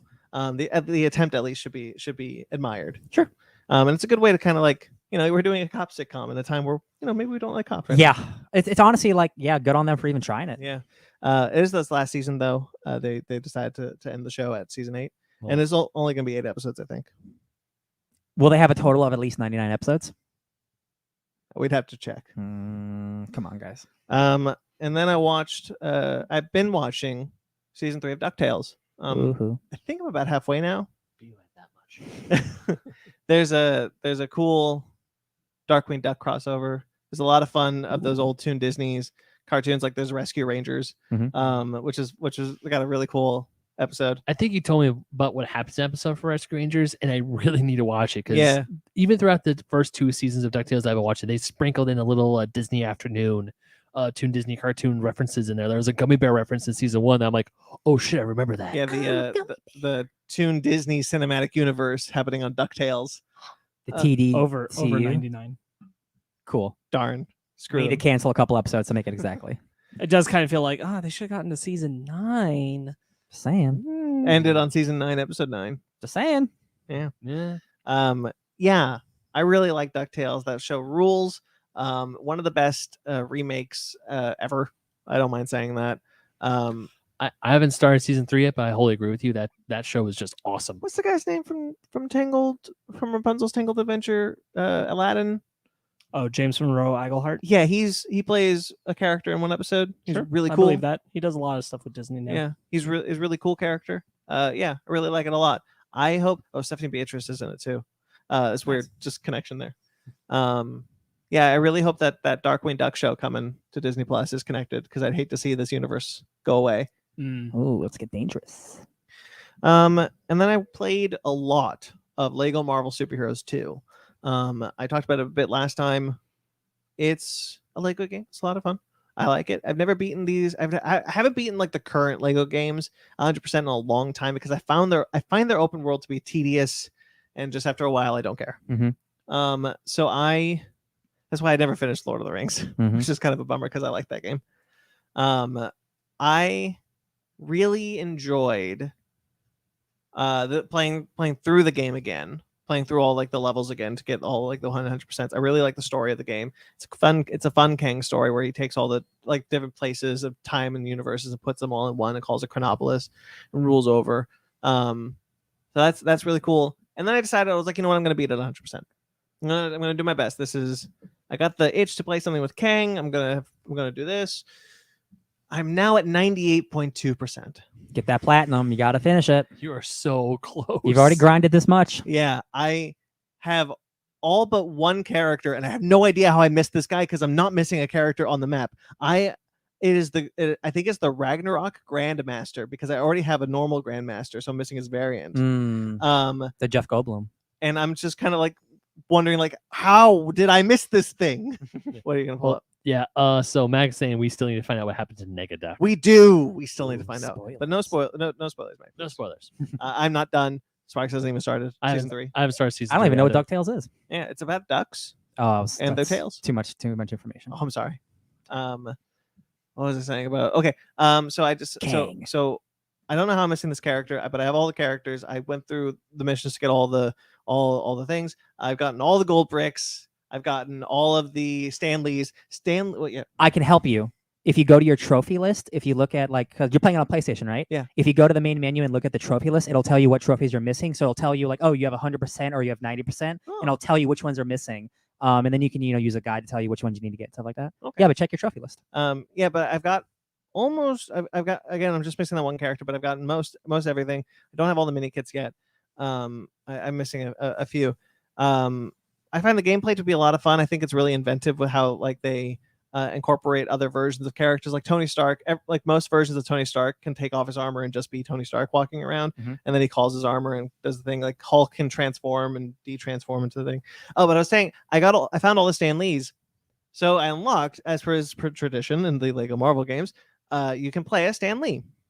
And the first game gave Stan Lee an adamantium skeleton, Wolverine's claws, Spider-Man swinging, and Hulk's transformation. So Stan Lee ends up becoming like a character that you can use in every level, and you only need that one character. This Stan Lee comes with stacked with like you don't need another character. Once you got Stan Lee, you don't need another character. He's God. He does the swing, he does the Captain America shield, he does Thor's lightning, he does Kamala Khan's stretching for some reason because he didn't create that character. And he's got other things that make him super cool. It's a lot of fun to play as Stan Lee. All right. Are you gonna say something, Sparks? Or are you just on? Nope. Okay. It's not Reed Richards that he's pulling off of. It's definitely Kamala. Well, it's Kamala's like Enlarged. And Biggin. no, she can stretch through crates. Okay. So that's what he does. He stretches through crates. Doing the move that Kamala does. Yeah, I gotcha. Okay. But I'm sure it's like they also gave him heat vision and like Cyclops. So I'm like, I think they snuck in some others, just cause because without Disney knowing. laser eyes. The other thing I wanted to say is so at the time it was created, they couldn't use the Fantastic Four or the X-Men. So they populated it with 279 characters. What are you going to populate with? You got the whole multiverse of characters, so that's a bunch of Spider-Man. So you got like half your list of Spider-Man now. Yep, sounds right. And you got other versions of characters, and that's all really cool. But then you get like Aunt May Yeah. and Merlin Yeah. and King Arthur. And Well, I'll allow Merlin because Merlin's actually been in a lot of Marvel comics. sure, but is- like I also have Captain Avalon and Black Knight. I don't need Merlin. But I mean, I get it. But if you are trying to like, there are worse characters than Merlin, is what I'm saying. Fair. Because like we literally read a Dr. Doom Iron Man comic with Merlin in it. If it wasn't that, so Merlin look, Merlin can do what Captain Avalon can do, and Merlin can do what Doctor Strange can do, and Arthur can do what Magic Captain Man. Avalon can do. That's fine. I got a ton. I unlocked Wiccan and Hulkling. That was cool. Nice. I feel like Aunt May or J. Jonah Jameson, who don't do anything, who just walk around, don't have any special powers at all, could have been replaced by someone more interesting. Or at least give them like a funny thing to It's do. not how Lego games are, though. They give you every character model, regardless of how Yes, useful they are. I did just unlock Hell Cow, Yeah. Oh, Hell yeah. who is like a vampire cow Hell yeah. that hangs out with Blade sometimes. I'm into it.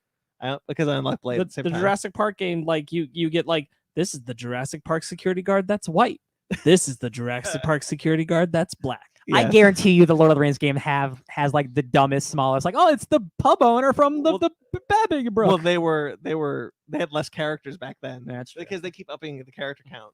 That's what happens. Right, you know, it would be funny if in the Hobbit Lego game, they put in Tom Bombadil. Well, see, he's like an actual important character. That would make sense for him to be in the game. Yeah, but he's not in the movie. No, it's They a never mistake. finished The Hobbit. They did the first two levels and never did the third. Well, the The one with all the big action too. What? yeah, they Wild. did the first two movies and then they Lego. Because they wanted to work on something else. Yeah, I like going to the different worlds. I unlock a lot of cool characters, such as Merlin. No, I'm kidding. I mean, there's like Enchantress and Wiccan, as I said, and Stanley and Sparky and Cosmo. 279 characters. There's a lot of characters I really like, and I really like the idea that like all the Hulk characters can transform into the Hulk and de-transform into their persons. I think that's really cool. That's all I have to say about that, though. All right. Yeah. Then. Next time will be 100%. I promise. I mean, you only have 2%. I know. Actually, you have 1.8. I gotta find that Grandmaster. well, sometimes that 2.8% is the hardest to get. Shall we get into our bread and butter? Let's do it. Carbon.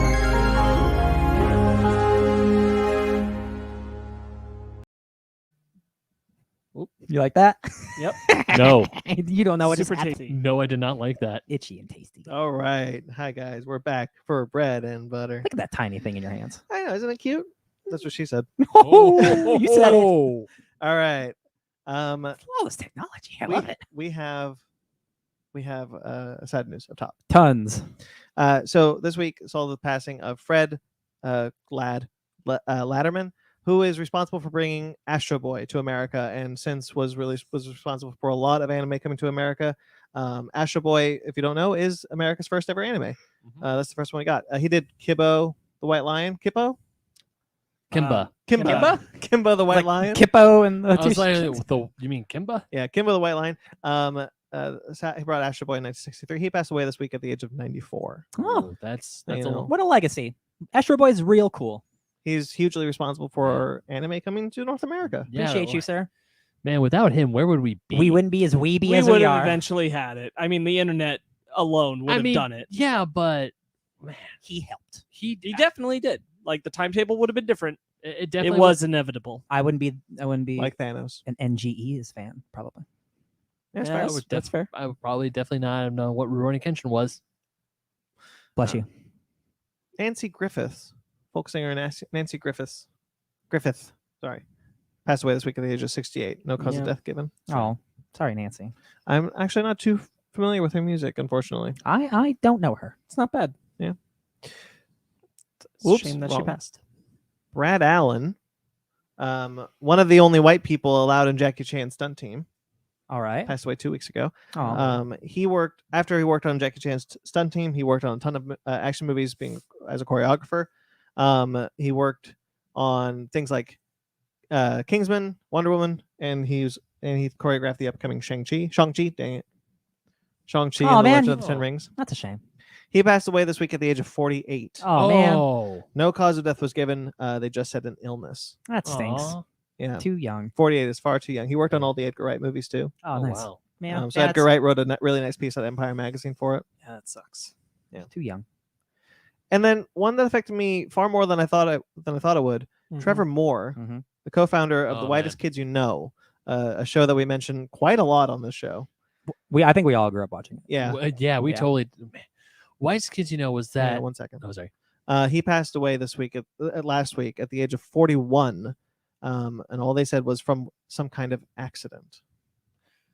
I was with my brother when this news broke, and both he and I were kind of shocked because we TiVo'd Whitest Kids It was it was that weird sketch comedy show that it had a lot of dark humor. Like one of their sketches was like those freaking medicine commercials where they like to see the puppy, the flowers. It is absolutely illegal to say, I want to I kill. want to kill the president. president of the United Yeah, States yeah. of America. But that's totally illegal. Horribly illegal.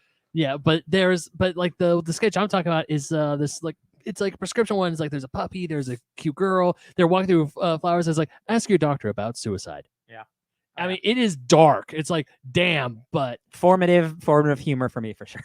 for it just it was when I was younger. We were watching, we thought that shit was hysterical. Yeah, I didn't realize how impactful that comedy show was to just my growing comedy. Yeah. As I got older, Whitest Kids ended up being very influential. I found myself almost to tears seeing this news, and I wasn't, because I think about Whitest Kids I'm not kidding, once a day. Yeah. At least. Yeah. And I have since I first saw it. Yep. Like I couldn't believe it. And at Yes. 41. Yeah, that's Yeah. not that much older than us, unfortunately. Nope. Yeah, man. The first sketch I ever saw of them, I remember, and I'll remember for the day I die. It's a dude just standing in the park, and someone runs up to him and punches them. He's like, "What was that for?" He's like, "Wait, you could see me?" And I will never forget that till the day I die. No, It killed me. One of the ones that I always loved is just, man, I can't believe it. Just I just found out I had cancer. I don't know how we're gonna do. It's like, oh, so our special today is the cancer curing Clam chowder that Clam chowder. cured him cancer. Yeah. What? Well, I think I think I'll have that. What a crazy day. Well, I really like this restaurant. I really like this restaurant. God, if Oh, you guys listening, God. haven't watched any Whitest Kids, like classic stuff, man. My origin sketch that got me like on Whitest Kids was Space Potatoes. Which one was that? That's the one where Trevor takes the like all the different food items, and he's sitting ahead of the other astronauts, so they're like up like this, and they explain that like because we listened. So one night, friends of the podcast, Jeremy and Michael and I, we all sat and we watched the entire first season with the DVD commentary on, which Nice. they're like, they get to like the 5th episode, they're like, do you think anybody's even listening to this anymore? Like they're clearly all stoned, and they're like, hey, are you stoned? Are you watching this with your friends? Lean over. Tell them how you really feel. It's okay. You guys are alone. Like they just start screwing with whoever's listening to the commentary. But every once in a while, they got sincere about what was going on. They are such goofballs through that commentary. But the Space Potatoes one they used to do on like stage, and the way they do it is that Trevor would be up on a table while the other two were on the ground, and so they were performing it that way, like facing the audience. So Trevor's like front head is here, and the two are on the ground. Mm-hmm. But the whole thing is that Trevor's sitting on top of them, and so he's pulling out things like, I just need to make my chocolate milk, and he's just spilling the milk jug on them because it's falling back because of gravity, and the powder, and then it escalates, and the reason it's called Space Potatoes is because the last thing he gets is he's like, I just need to get my snack, and it's just a bag of potatoes, and he's just spilling potatoes onto them.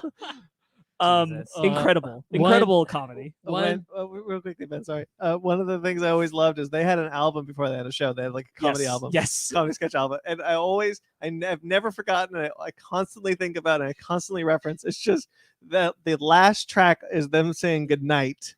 Good night. And they all say goodnight to everyone. Yeah. Good night. Good night, dinosaur. Yeah. Dinosaur. Shoot! Yeah. Good night, Trevor. Good night.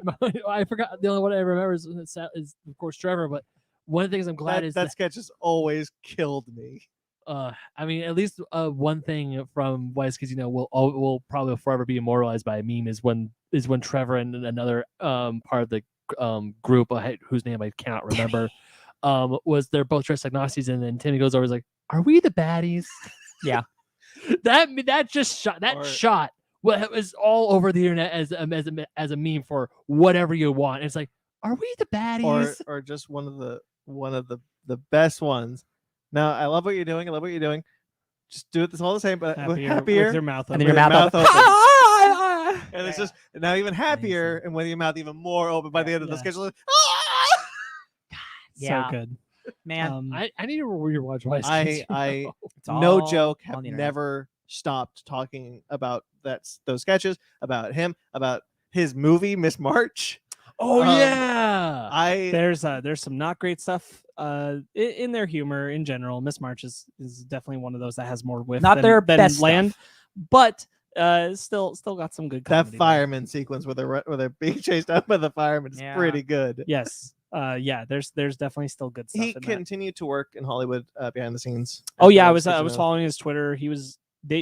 So the shitty thing is in the pandemic, like the Wise Kids were coming back together to do like a lot of virtual stuff together. And they were like, everyone knew that like a resurgence tour was kind of on the horizon. So this just kind of cut that off at the knees, which is what really sucks. Yeah. Trevor Moore also, like him specifically, was always one of the ones who like was doing a lot of unique stuff on his own through the Wise Kids, all that kind of stuff. One of the strongest presences, heart of the team for sure. Really sucks. Really sucks. Yeah. And my heart goes out to like his wife, his kid, his whole family, the entire Wise Kids crew. They're all feeling it in the worst way right now. Yeah. It's awful. Comedy legend. Yeah. I didn't think about.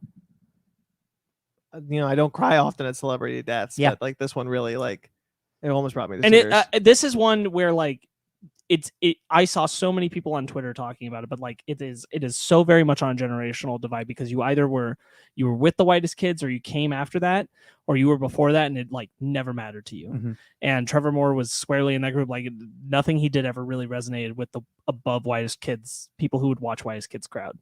Right. And so like there's just this big divide where like this is hugely impactful to a whole bunch of people, and then there's just a whole group that just they missed this one. Yeah. I can distinctly remember watching an episode. My brother and I are laughing hysterically. We're on the floor, and my dad is in the background just staring at the TV going, "Why do you kids find this funny? This is stupid." It's so good. Different gens. Wise Different Kids generations. is so good. Truly, unfortunately, I don't think that he got, and that they have gotten, but him specifically, the credit he was due. Absolutely. Yeah. All right, well, let's move on to some stuff that happened last week. News time. As you know, we skipped last week. I've time coded, hopefully, all the things. So this will be. You did. I'm from the future, and you definitely did. Thanks, Ryan. Yeah. What are you doing here, doing this again? I can't help it. Man. What did you do Ryan. with your past self? Remembrance. What's that? Did you check my movie? Reminiscence. Reminiscence. We'll find out. All right. Well, I was about to say, Ryan, what are the winning lottery numbers for next week? 69. Nice. So it just needs to be tomorrow. Yeah. So I've time coded all of that. So like, if you don't want to know what happened last week, or you don't care, or you just whatever old news, skip. Except for you live listeners, sorry. Thanks, Mac. All right. They cast Blue Beetle. We were hearing rumblings about this, and then they told them at the red carpet that Blue Beetle has been cast in his HBO Max movie. Sweet. This is I hope I pronounced this right. Zolo Mariduena has been cast as Jaime Reyes / Blue Beetle. Sweet. That's awesome. I super hope Ted Kord's in this movie too. Yeah. Like Jaime Reyes is a great character, but like he is a legacy character, and it's cool if we had that original thing. Like we can have Jaime be the main guy. Oftentimes, I Ted understand. is seen as a mentor to Jaime, so Yeah. you could totally do something. Like Just Oh, yeah. for the introduction of the Blue Beetle stuff, because I know Jaime has had like different origins where like they've turned that into like science and or magic, and like they've Yeah. done weird things. So I'm just like, we need to have. It'd be cool to have a nice base, and then for that. me, Do so- it like Ant-Man. yeah, kind of like Ant-Man, exactly. Yeah. Sparks, correct me if I'm wrong, but am I remembering them in like the earlier seasons of Arrow, them actually going to a Cord Industries building? Yes. Yeah. Yeah, they did. Did Ted Cord ever show up or no? No, I don't think so. I I am think not confident Ray enough to say Palmer no. talked about him a lot. I know that. Yeah, I don't think we ever saw them. I think Ray Palmer was like doing stuff at Cord Industries though. Yeah. This actor I know very well from Cobra Kai. Oh yeah. He's the lead in Cobra Kai. Oh cool. He's great in that show. He does a lot with that script, and he's one of the best. He's one of the best fighters on that show. Excellent. Because a lot of the choreography fails the non-coordinated ones, but like he nails it. Cool. He's really good in that show. So I'm happy to see him get something more like a big budget thing.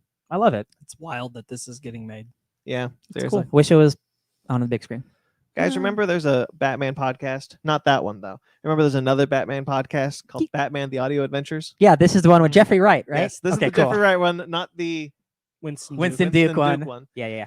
This is a rollicking, over-the-top Batman adventure, as it says, written and directed by Dennis McNicholas. McNicholas. So just to recap, anyway, we now know that Rosario Dawson will play Catwoman and John Leguizamo will play the Riddler. Oh, Cool. sweet. Got Neat. some. I'm into that. Yeah, that's cool casting. I like think. Johnny Legs. This is not Rosario Dawson's first time playing Catwoman, is it? She was in one of the movies for sure. Catwoman. She was She in. was Batgirl in Lego Batman. She's been Wonder Woman a lot. Oh, I'm thinking of Wonder Woman. Actually, Okay. that's As what I'm thinking. Catwoman, I don't know. Yeah. Okay. Good voice for it. Yeah, I think so too. I think she works better for Catwoman actually. Yeah. I like her Wonder Woman. I don't know why. It's not a No, I do competition. too.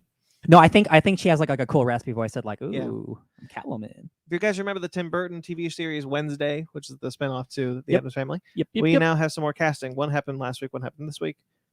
Luis Guzman has been cast as Gomez Adams, I love it. This is so good. and Catherine Zeta-Jones has been cast as Morticia Adams. I love it Ooh. so much. I got to be honest, like this casting turned me around on the show. I'm not even joking. Yeah.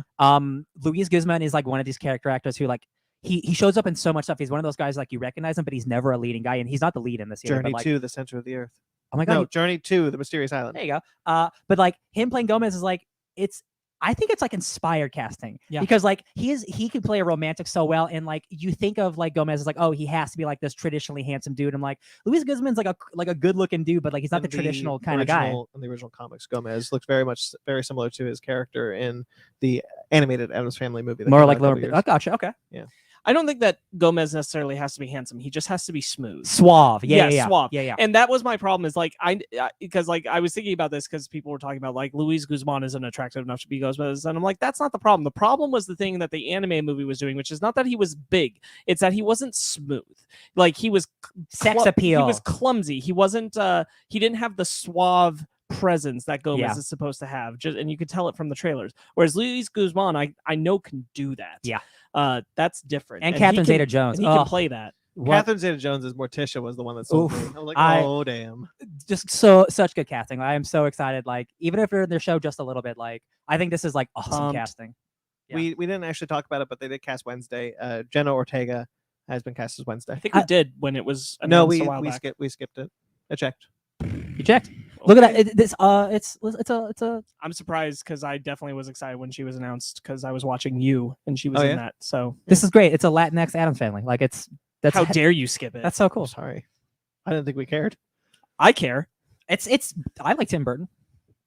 Sometimes. I like Jenna Ortega. She's great. She was one of the best things in You season 2. Oh, this isn't the first. Okay, so we're going to talk about Dracula news. Renfield, which is the Universal Studios spinoff about the character Renfield. Nicholas Hoult has been cast as the title character. This movie is coming from Chris McKay, who recently directed the Tomorrow War, Lego Batman movie 1 and 2, and apparently an upcoming Johnny Quest film, which I didn't know was coming. Did you say Lego Batman movie 1 and 2? Yeah. Definitely the second one. The first one was Lord and Miller. There was no second Lego. They Batman definitely. movie. That's a typo. There's a from the second. article. There's a second Lego movie. There's not We the watched second Lego it. Batman. He said Lego movie. Batman movie 1 and 2. Okay, I thought I misheard. You mean as well. like the animated ones? So there's The Chris definitely Pratt ones. There's definitely Lego Batman 1. Got it. No, No, okay. there's no 2. Got it. Ryan, I'm talking about the CG ones, not the Chris Pratt, Lord and Miller ones. The Lego movie for Yeah. not the CG. What? Chris Pratt, Lord Miller that is like the Lego movie. The Lego movie. The animated Because- Lego movies are Chris Pratt as the main guy. Yeah. Yeah, I know. I'm Never- confused. No, I'm very confusing I want to everyone. know. There is a distinct difference in my mind between the Chris Pratt Lego movies and the CGI. Are you talking like straight to DVD stuff? Yes. Oh, why would I we're talk not about? talking about Why would I ever talk about this? Well, that's when he said Lego Batman movie 1 and 2. I was like, oh, must be those Lego No, Batman movies, no, not sorry, the don't bring Lego a Batman movie. Bionicle. The Lego. I like the first one. The Lego Batman movie. I guess maybe they meant the Lego movie 2, and they didn't want to say. Maybe. Maybe I don't know who directed the Lego movie 2. I know it wasn't Lord Miller. I'm going to look. Ryan Ridley is writing the script. He wrote for Community Okay. and Rick and Morty. Hey, Rick. he's I mean, writing the Morty. script. This is not just coming from Universal Studios. This is actually coming from Skybound Entertainment, Robert Kirkman's comic book company, and is not related to the Karen Kusama's Blumhouse Universal film or Chloe Zhao's Universal film. There's a lot of Dracula stuff There happening. are 3 Dracula That's projects out right now Jesus. coming out. I really like Nicholas Hoult a lot. Me too. You I should watch think- The Great. Oh, I keep forgetting. There's so many shows, man. He's in the grave. There was a Yeah. second season of that. It's awesome. Yeah. Can't wait. Oh, Oh, wow. When he said Nicholas Hoult, I was like, who does I know that name? And then it was like, Beast. yeah, Beast from the newer X-Men films. Yeah, man. I like Nicholas Hoult a lot. Like, there's like 3 Dracula things in development. Yeah, I'm curious as to which ones are actually going to come out. This one's casting, so it's got to be yeah, this one. I think this one's going to make it first. Yeah. I'm really interested now that it's Nicholas Hoult. Me too. Got some other stuff. So Chris McKay was at one point the director on Lego Movie 2, but ended up not being the director for that. He was the Mm. editor on the first Lego movie and He directed the Batman. was the director of the Lego Batman movie. There we go. Cool. Okay. And the Tomorrow War. One of those movies is good. The other I heard really sucks. Well, I haven't seen it, so I can't comment. Take a guess which one I'm referring to. I- Lego Batman 2. People seem. Hey, Damn it, I I did it haven't seen again. it. Some people seem to like that movie. All right. So I don't know. Oh, okay. Yeah. Then good for them if they like it. Okay. Okay. Some miscellaneous news from last week. It's actually 3 weeks now. But I want to talk about it because Predator had some news. So the new Predator film is called Skull so far. I'm sure it'll just be like Predator's Skull Hive or something. Actually, I kind of like that. This is going to serve as an origin for the Predator's time on Earth. So it's it's the first time the Predators arrive on Earth. Dan Trachtenberg obviously is directing this. We know this from a script by Patrick Ason, which I didn't know, who did Jack Ryan and the Treadstone TV series. Cool. Dan Trachtenberg did 10 Cloverfield Lane. Yes, he did. That movie's great. Yeah, I love that movie. I'm really excited for this. I think the Predator franchise is really cool, and I want more of it, and I want more expanding the lore. Yeah. Like we've heard about this movie for like a while now, and like he even talked about it. I think like last year, like, oh, my movie that I've been working on got leaked. That sucks. Yeah. But like it's like a Native American like lady dealing with Yeah. a predator. I'm like, that's awesome. That's what we were talking about when we played the Predator Mhm. game. Like we want like period piece Predator shit, and we're getting it. Or just like more good Predator stuff. or just good Predator stuff too. Yeah, I'll take any of it. Do a full Predator movie, like go back to the past and just make the whole movie clicks. I want Yeah, to wear just cowboy hat Predator. all period piece Predator films. Like that's what I want. Yeah. Yeah. Give me a Predator during the Salem witch trials, and everyone's like, "It's witches," and it's like, "No, it's Oh the Predator, my God, baby." That's the silliest, craziest thing I've ever heard. That's incredible. I love that. Predators are witches. Oh, that's I love it, dude. Mag I mean- has a comment. Okay, Oh. whatever. Oh, I Yeah, love he it. said. They all just think that it's some invisible demon that a witch Exactly. summoned. Max says they need an anthology of timepiece predators on Earth. That's the Yes. dream. I mean, I know I got a scene of it with in Predator. Oh, this could theoretically Yeah. erase Alien vs Predator out of the continuity. Yeah, but I was gonna say I I want don't know. Whatever. I want Predator in feudal Japan. Yeah, absolutely. 100%. 100%. I got that outfit in the game. Me too. That outfit rules Why would it erase Alien versus Predator out of continuity? because the Mayans worship the predators. Yeah. Well, this is the predators' first time on Earth, and it's indigenous people. In North America? Yeah, Different Okay. continents, bro. Different No, continents. but they don't coincide, dude. Oh my God, history. Why not? There are things that happen in history at the same time as other things. Also, it's also just like a movie, so just like No, whatever. but like you ever think about like Anne Frank and King Arthur, King- Martin Luther King Jr. were alive at the same time, and that's wild. yeah. Oh shit, they were. Yeah. Damn. So History happened at the same time, not in sequential order. right? It wasn't the Right. Mayans and then the Egyptians. Yeah. people. I'm just saying, like, It's happened at the you same can have your cake and eat it too. You're right. You're right. I didn't think about that. I thought I was thinking like I don't know what I was thinking. They are only 200 years old. Anyway, it's not. It's a lot older. It's like the country's older than that. All right, Star Trek news. Paramount Plus is developing a new series. No shit. Yep. Built around Starfleet Academy. This one will be aimed at a younger audience. This show has been rumored Star Trek CW. for a very long time. There were talks even in the 90s about them doing a Starfleet Academy with Kirk and Spock, Starfleet Academy movie with Kirk and Spock that ended up turning into Star Trek 09. Way later. So like doing a something like this makes sense that it finally reached Kurtzman's desk and he was like, yeah, let's do this one. You got the like the Rick and Morty show. You got Discovery. You got Picard. You got to get all the demographics. You got the Nickelodeon. got the Nickelodeon Cartoon? Prodigy. So yeah, this joins Star Trek Discovery, Star Trek Picard, Star Trek Lower Deck, Star Trek Strange New World, Star Trek Prodigy, and potentially Star Trek Section 31, which they still are convinced is in production. Remember a couple years ago, and there was only, Are they still there was making short treks? No, Short Treks is there was done. like no Oh. Star Trek shows a couple years ago. Remember that? Yeah, Yeah, I remember that. Now we have a lot. there is 8. a lot. There's What more a- Star Trek than Star Wars. What a time to be alive. There is but that's gonna change because Star Wars launched like 10 shows. yeah. Oh. All right. This also comes after Alex Kurtzman signed a 9-figure deal with Paramount Plus to remain in charge of Star Trek, Wow. much to everyone's dismay. Good for him. Make that money. Stop doing Star Trek. Maybe more money will make them care more. Yeah, That's not usually the way it goes. I need to reiterate. I've liked all the stuff that has happened with Star Trek. I wish Kurtzman didn't have such a controlling hand on it. I wish there was an opportunity to go a little bit more diverse creatively Yeah. with the franchise. But it's whatever.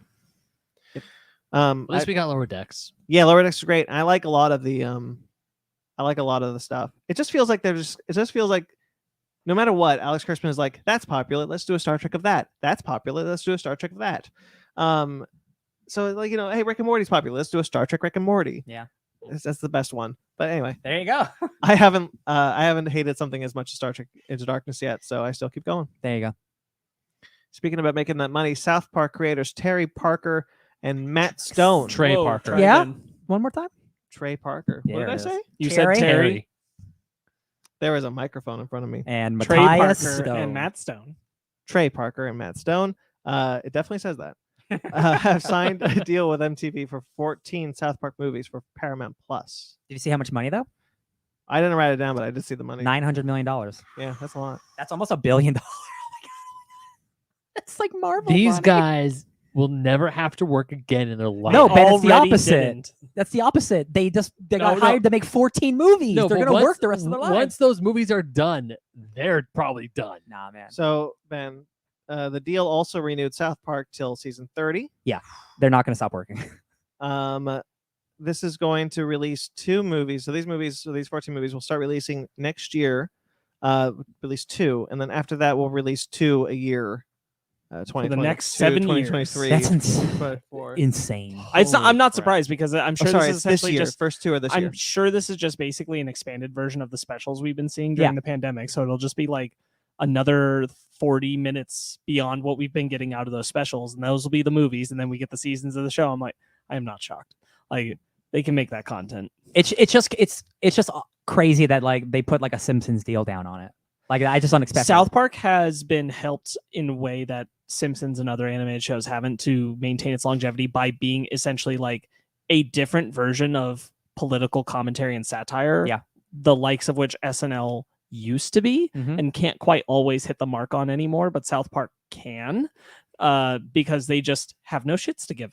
So and it's the same people the entire time. It's not right, like and different people, so they're coming at it just harder and harder each time, pushing the limit and being like, no, we'll just like say the thing that everyone's not wanting to say, and that I think has made it so that they can just keep going forever in a way that like other shows, like they're not based around that kind of commentary. Yeah. So they struggle, but South Park doesn't. They're fine. It's true. Yeah. All right. Make that money. Season 30. Mighty Ducks Game Changers has been renewed for season 2. I'm very excited. Aliens are in this one. Think that's awesome. Do it. Do it, you cowards. Do it. I think Trey Parker and Matt Stone's goal is to make South Park outlast The Simpsons. Oh my god. And then when The Simpsons is canceled, they'll be like, one more season and we're out. Yeah. One more episode and they're out. Yeah, exactly. We did it. Because one of their episodes was Simpsons did it. Oh my god. Yeah. And then they'd be like, hey, this is the one thing And the that was, Simpsons like, didn't do. 15 We did years it. ago. God. Oh god. Well, because they know, like they know they can run that train longer than The Simpsons can, no matter what. They're like, we can do it. Yeah. All right. When we're talking about holy shit. probably the biggest comic news to hit in a long time, Substack. Ooh, this is the spicy news. Substack, for those of you who don't know, is a subscription newsletter platform. They are getting into the comics game hardcore. They released that James Tynion IV has become exclusive to Substack. Yeah, lots of other people have joined it too. Yeah, so there's also Saladin Ahmed, Molly Knox Ostertag, Jonathan Hickman. Although it's not clear if Hickman is exclusive or not. He's not.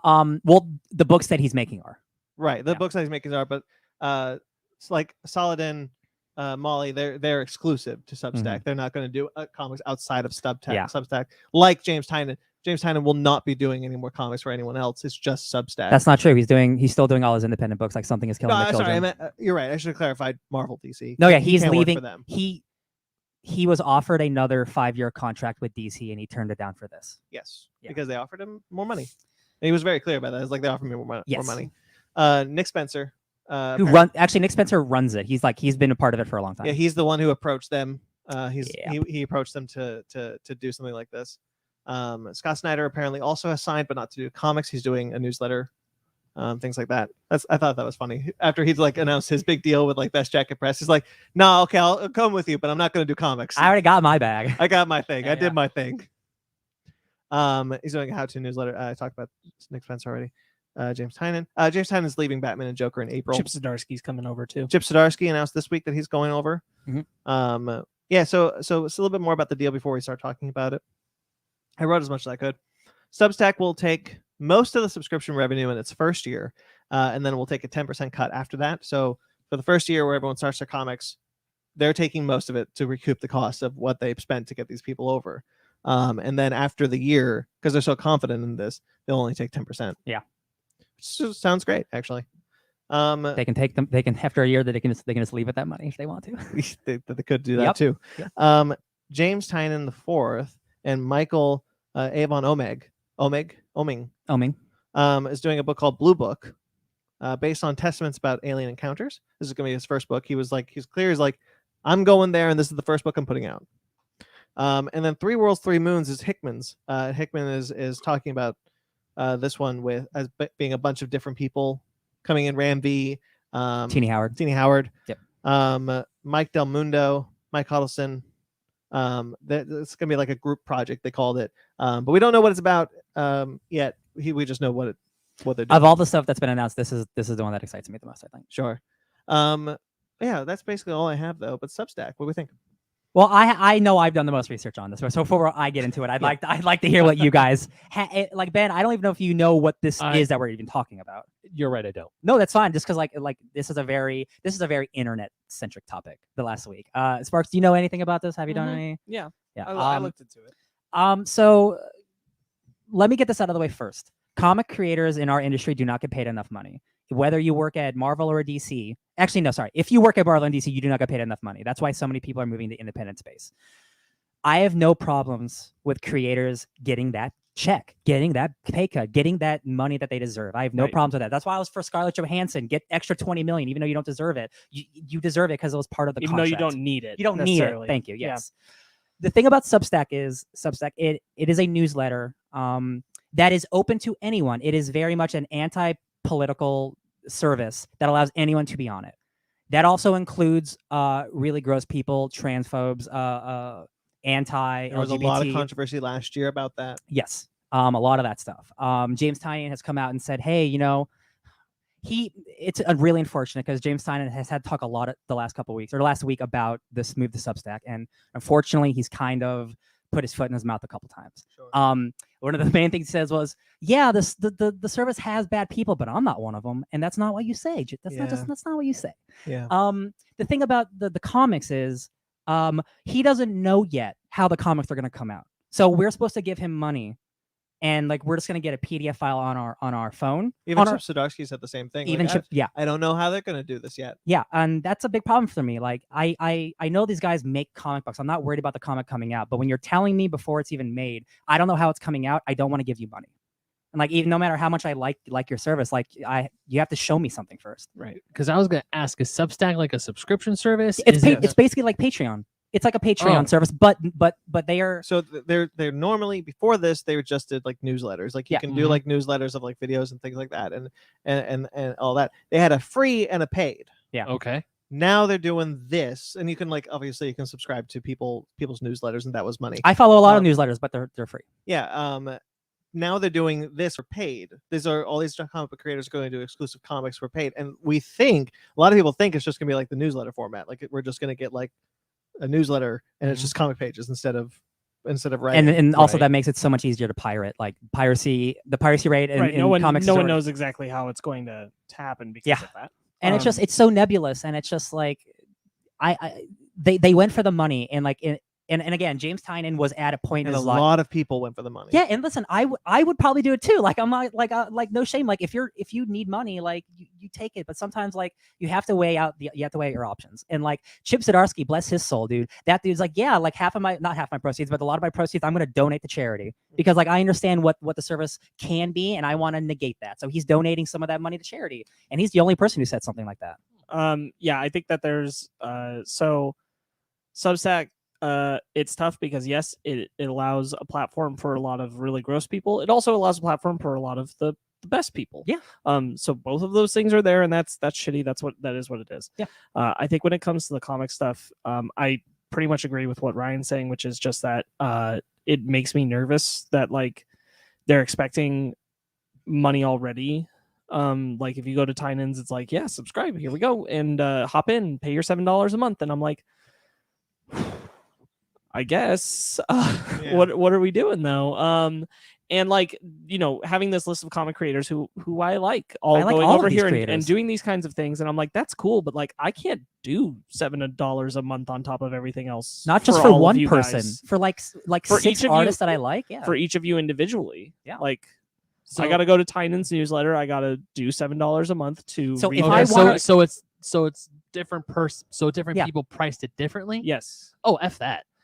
So like if I want to read James Tynion's next book, I have to subscribe to his newsletter. That might only be read on your phone through like an email. Yeah. Because he doesn't even know yet how his comics are going to get made. And again, that's not on him. That's like the people above him who are making the comics. But he should know this. The thing about Chip Zdarsky's thing is Chip Zdarsky's not exclusive. He says he's not leaving Daredevil, which is great. Yeah. The one that bugs me the most is the exclusive idea. Yeah. This is a new platform trying comics for the first time. Creators have said they don't know. I don't mind. I don't think it's hard to just say like, hey, I'm gonna do some comics on Substack, subscribe to my thing. But I'm not exclusive with them. I'm still doing comics everywhere else. Yeah. Like it's the exclusive thing that where I'm just kind of like, okay, so like you're just gonna do comics for Substack after a while. The money that James Tynion just got, my guy, it's more money than most comic people have ever gotten in this industry. And that's great. 6 figures, like hundreds of thousands of dollars. I'm so happy. That is movie level stuff. And like again, like I'm so happy that dude deserves it. But like my toughest thing in that is that they are already like we know that they're getting that, and I'm like, I want you to get the money you deserve from the work, but it's really hard when you're putting the demand for some of that income to come from the comic readers. Yeah. Who like, for me personally, $7 a month is too much to ask of me for something I'm not getting a physical copy of. 100%. That's almost double the price of what I pay for the physical comics I go and buy in the store.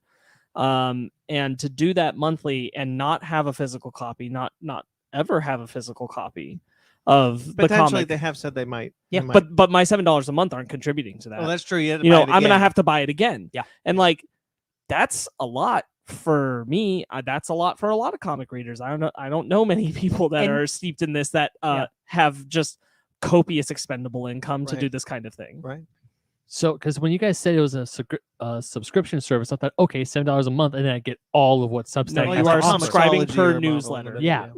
Of course, when you explain that to me now, I'm thinking that's messed up because I have things like Marvel Limited, or even when Sparks, you mentioned earlier, the Viz Media app, $2 a month, you get all of Viz Media manga. That's the other part. Is just like I do read all these other comics, and like they're in more affordable outlets, and there's more, and I frankly I'm not even caught up on those. So how am I like to put the burden on myself to, even though like I want to support these creators, to put the burden on myself to be spending that amount a month to keep up, and I'd have to warrant spending that kind of money to keep up with their comics is like, that's just extra on top. Because I'm like, honest to God, if I were going to do it and I were going to commit to Substack, I stopped going to the comic store. That means I'm not buying any comics at the comic store anymore. Right. Yeah. I'm choosing them over that. And I'm like, and so the reason why I'm a hypocrite is because Jonathan Hickman is doing this thing, but the thing he's doing, it's so different because that dude, I mean, you guys have read X-Men and like other things, but like he's a world builder. Like he has data pages where it's just a novel in the middle of this X-Men book. He's not just building like a comic you can read. He is building a quote unquote universe with all these other artists where it's going to have like its own math system and its own magic system. And like he's building a world, and every newsletter is about building the world, and like you're learning about that. And like, that's what I'm into. With different creators. With different creators. See, that sounds interesting instead Right. of just like, hey, here's $7 and you'll read my comic eventually. And I'm like, Right. that's kind of crappy. Yeah. And here's the thing, like everyone's kind of going to be setting their own prices. I'm saying $7 a month because that is Tynan's right now. I went and looked at $80 it. That's a what year. it is. Yeah. If I kind of wish that they were coming in on the low end, because I'm like, you asked for $1 or $2 a month and you got me. Easy. Like a bunch of you will have me, and I think you'll have more Mhm. people. But asking at a price range that's more than comics. it's more than Disney Plus. Yeah. You're Or so right. it's actually equal. And I'm like, guys, that's hard. Yeah. That's a lot. In the terms of like content that you get back in terms of the subscription service per month that you're giving out, like that's a big And ask. the thing that like I don't think this would have been so bad if James Tynion didn't keep updating his newsletter saying about like, no, this is good, and he was like talking down about Twitter and he is right. Twitter is a gross place sometimes. But like the thing about Substack is it is a a lot of these people are going to be exclusive social media, so they that's can the use thing. Twitter. That's the thing. So you need a platform. You need to be someone who has an influence to use Substack. It's like a Patreon, right? Like you have to be known to get subscribers.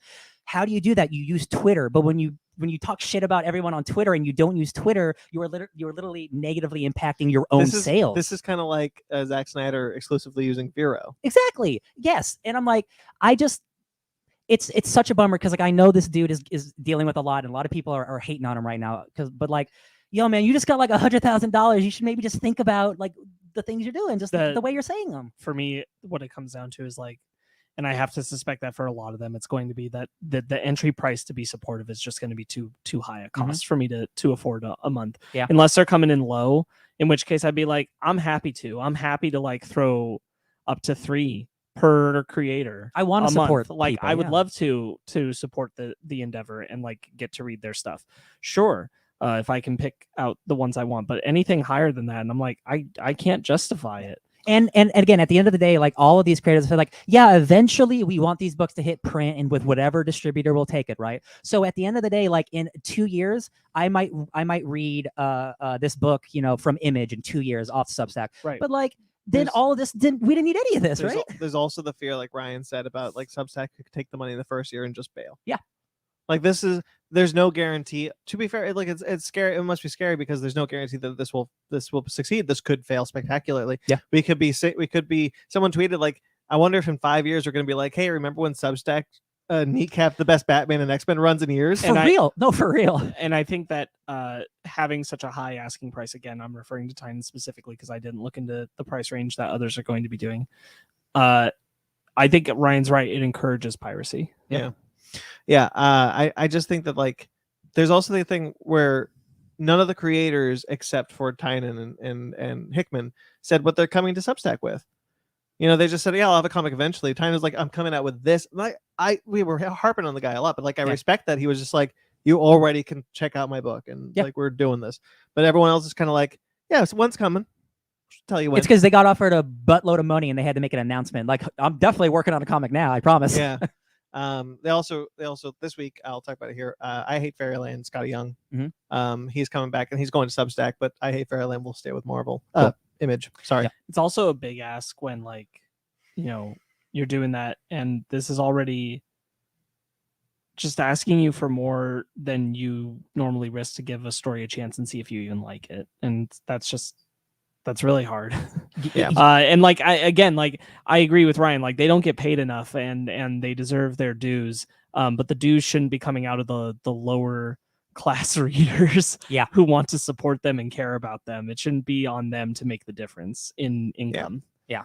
Which is how it kind of feels in some ways is what's expected. And I'm like, man, I want to support you, but that's a high price to ask for. It's an interesting crossroads we're at in comics because like this is like a bubble that had to burst eventually. Like again, like this is an industry that doesn't make enough money and like look at all the billion-dollar movies. With the increasing, the movies are the increasing conversation where like that they're not being paid their due for. It just came out what they do at Marvel. They send like a $500,000 check. No, $5,000 check. $5,000 check. And invite them to the premiere. Invite them to the premiere. It's like, really? Yeah, it's shitty. But like, I understand how the Bucky one can be a little Disney cutting corners. I understand how like the Bucky one could be a little like touch and go because you're not sure like do we do Bucky or do we do Winter Soldier? Like how do we credit that? Yeah. But like everyone else should be easy. Just send them a lofty check. Yeah. Like, hey, we based our supremely popular movie off of run you did. Here's a $5,000 and you could come to premiere. The unfortunate reality is that the contract doesn't make them do it. They're not going to do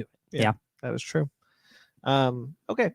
But you're right. This bubble was about to burst. It was about to burst eventually. And I think hopefully this kicks Marvel and DC into gear at least to raise their to raise their checks. Because again, like Batman is in the best place. Like even though I like the Tom King run, like that has its detractors. Like this is the best and the most unified the Batman's been in a long time. Like everyone raves about all those books. And like, it's ending early because he had a longer plan. Yeah, and like it's a bummer. Now we're like gonna do this Shadow of the Well, Bat like event. the shitty thing, honestly, is that it's gonna fall on the onus of the parent companies, not necessarily Marvel Comics division and DC Comics division, on who's going to greenlight like putting the proper money in their hands, because if it's left to the decision of Marvel Comics and DC Comics, like what's going to end up happening is comic prices going up again, babes. Yeah. And we don't need that either. I think it's going to be interesting what comic creators take their place. Yeah, in some of these runs. It's hold the line at $2.99. Batman is going to be hell. Oh my god! Wow, Batman's going to be hard because tough. It hasn't. So I've talked about this before, but Daredevil has a consistent creator run and like always good. Yeah. Batman similarly has oftentimes always had a good run of creators. But now your two back-to-back creators, Tom King and James Tynion, have been kneecapped. Yeah. Before they were done. This Tynion thing, it shocked me that he said no to an exclusive deal with DC, because like his whole thing was like Batman is my favorite character. I worked with Scott Snyder, so I can eventually work on Batman. Like this was his goal, but the money wasn't there. Well, yeah. And that sucks. That I can't even imagine like dealing with that kind of choice. Like, oh, do I continue writing the greatest comic of all time, or do I make more money? I'm writing Batman and I'm not making enough. Yeah, it sucks, man. But as Ryan said, there's a new event coming. This is now where we're talking about this week's news. A new event coming called Shadow of the Bat, which will pick the next Batman. It's coming out in spring. In 2022. Battle of the Cow. I remember it. Yeah, pretty much. Is Tynion a part of this? Do we know anything about it yet, or no? I think it's around the time he's leaving. I think this might be the end of his run. Okay, but like my thing is like, are we choosing the new Batman after he's gone? Because that's what I'd be worried about. If Tynion is involved in this, then I'm not worried. I don't think so. I think this is his thing. His thing. Okay, good. Again, going back to the Daredevil analogy, and I think all comics should do this. all Big Two comics need to do this. Daredevil is always written at the end of his books into a corner, so that the other writer has to untangle and get him out of and craft a new run around that. I think that should happen. I think that is a great idea and should happen with all comics. Batman similarly has done similar things sometimes, not often, but like this could be that. Like I'm putting him into a corner with this new Batman thing. Bruce is gone, whatever. But figure it out. Yeah. I think that could create something really cool or something really bad. We'll see. We'll see. We'll see. Okay, we're talking about some other comics because these are books coming out in November. The November solicitations happened this week. We're going to talk about Gotham City Villains Anniversary Giant. The big news about this one is that Danny DeVito is writing a Penguin story. Yes. Wild. This is so good. Yeah. Wes Craig, G. Willow Wilson, Philip Kennedy Johnson, Joshua Williamson, Nadia Shams, Stephanie Phillips, Dan Waters, Marguerite Scott are all contributing stories. They're writers with art by Dan Mora, Wes Craig, Emma Reyes, Ricardo Federici, Max Rayner, Max Fuermara, sorry, Skylar Patridge, Ariel Kristantina, Carrie Randolph, Jill Thompson, Christian Ward, Gabriel Walta, and others. Those are all great names, man. Yeah, this is going to be a Prestige comic anthology one shot for $10.99. That's really expensive, man. Yeah, it's pretty big. But God, I love Danny DeVito. But also, it's a one It's shot. like when John Carpenter did the Joker story. Yeah. People like that one. I didn't read it yet, but people like It's it. pretty good. Yeah, man. I'm just buying this because Danny DeVito's writing it. Like, that is so exciting. It's so dumb. I like villains a lot, so I'll check it out probably. The only thing I wrote about the solicitation was also featuring the anniversary celebration of the Penguin, written by none other than the man who brought Oswald Cobblepot to life in Batman Returns, star of the silver screen, Danny DeVito. I love it. I'm so excited. Yeah. It's going to be like a one page. But that's really cool. He is a writer. He has written. So. Oh, yeah. That's Director. Oh, yeah. Patton Oswalt is another one I always like when they switch to comics, do some comics stuff. That'd be cool. I hope this is good. Robin and Batman. If we didn't know the origin of Robin before, we'll know it now. Oh. In Jeff Lemire's new comic that he's doing with Dustin Nguyen. It's going to be a 3-issue miniseries. Oh, wow. It's tiny. Yeah. They talked about it as like, we're going to take a break from our creator-owned stuff and do a Batman story. And then we're going to do a creator-owned thing again. I love it. So yeah, I really like this team together. Descender and Asunder are fantastic. Yeah. So I'm totally into this. Dustin Nguyen's art is one of my favorites. Jeff Lemire is one of my favorite writers. Yeah. I'm not gonna read the solicitation because basically it is just they're doing the origin of Dick Grayson again. Oh, it's of Dick Grayson. Okay. Yeah. I mean, he's my boy, so I'll read it. Putting a Jeff Lemire spin on the origin of Dick Grayson. Yeah, sure, go ahead. Do it. Excited. And I'm sure we were all wondering what won the Round Robin tournament that DC put out a couple months ago. I mean, I know because they announced it. It was Ben. What do you think the Round Robin winner was? The Round Robin Ben. Round Robin Ben. Red Robin. Robin. Yeah. Robins won that. Tim Seeley and Beldemar Rivas. I love that name. Beldemar. It's great. This is gonna be a 6-issue miniseries. As I said, it was the winner of the Round Robin. It's about all 5 Robins, and it's kind of them. Actually, I'll read the solicitation for this one. The 5 heroes to have donned the Robin cape and mask find themselves at a crossroads in their lives. Dick Grayson, Jason Todd, Tim Drake, Stephanie Brown, and Damian Wayne. Really happy to see Stephanie Brown's name in there. They would come together to discuss the big thing that binds them together was being Robin and Batman's sidekick, the best choice they could have made. But before they can get into the heart of the matter, they're ambushed by an unknown assailant with a bone to pick with them. She claims to have been the first Robin, and she's out to prove Batman should have never trained any of them. Winner of DC's Round Robin tournament is chosen by you, the readers. I didn't vote for it. Everything you know about Robin is wrong, you guys. Yep. Okay, fine. I like Tim Seeley. I like Robin. Yeah, cool. Yeah, I also like them. What else has Tim Seeley written? Hack Slash. He wrote that awesome Grayson spy miniseries. Did write the Grayson spy miniseries. When he was with Spiral, right? Yeah. I like his creator-owned stuff. I've read his creator-owned stuff. I can't think of anything right now. I mean, I think I read like 2 or 3 issues of Grayson. It's good. But Read with Tom King. I mean, I know Tim Seeley is a name I recognize. I just can't remember from where. That's fair. It's He's been around a while. Yeah. It's fine. I can trade weight for this. Yeah, there were so many other cooler books, and I'm like, we just talked about a Robin book, crazy. Yeah, I'm far more interested in the other one. Yeah. But, it's fun that I'm glad that Stephanie Brown is finally being acknowledged as a Robin again, because she is, and that sucks that often the Batman mythos ignores her as a Robin. And to be fair, and like I joke about everything is wrong, but like I actually the trope of like, oh, there was a secret origin that you didn't know about. Like if done comics. well, I can definitely buy Comics do that all the time. Yeah. Bruce Wayne had a secret best friend that you didn't know about, and now he's a villain. Oh, the original Avengers were actually the 60s Avengers with Kraven the Hunter. Yeah. We don't talk about that anymore. And the Avengers actually are from 10 million BC. That's still happening, so I like that stuff. we have to talk about it. All right, Justice League Incarnate, a book I've been waiting for years. Joshua Williamson and Dennis Culver, the two who are writing Infinite Frontier, the miniseries going on right now, and with art by Andre Bresson, Joshua Williamson did Birthright with. Oh, nice. And Brandon Patterson, and a rotating list of artists that will draw different Earths. So the Justice League Incarnate, we're introducing Grant Morrison's Multiversity. This is the multiversal Justice League that exists at the Rock of Eternity in the middle of the multiverse. They're going to go through different multiverse Earths. I have been waiting for this book for so long. Oh yeah, they're the Exiles. Yeah. When the Exiles came out, that's when I was like, do Justice League Incarnate. Like, do a book that is just this team because it's a cool Justice character. League. Oh yeah. Like it's President Superman, Aquawoman, the Robo Batman, I forgot his name. Mary Marvel as well. Mary Marvel is part of it of Earth 5, yeah. Captain Carrot, who's the best. Love Captain Carrot. There's actually 3 Superman versions because not Dr. Manhattan, Captain Atom from the Charlton Earth is in the Justice League Incarnate. Oh yeah. I'm only going to read this part of the solicitation. Following a devastating defeat at the hands of the one true dark side, the Superman of Earth 23 leads a team of superheroes from myriad worlds that includes Flashpoint Batman, China's Flash from Earth 0, Captain Carrot from Earth 26, and the brand new superhero Dr. Multiverse from Earth 8 in a last-ditch effort to stop the end of every possible universe as we know it. Love it. Yeah, been dying for this book. Ever since Multiversity and Exiles, I'm like, damn, that'd be so cool. I'm a little bummed that I haven't been picking up Infinite Frontier because apparently it's really cool.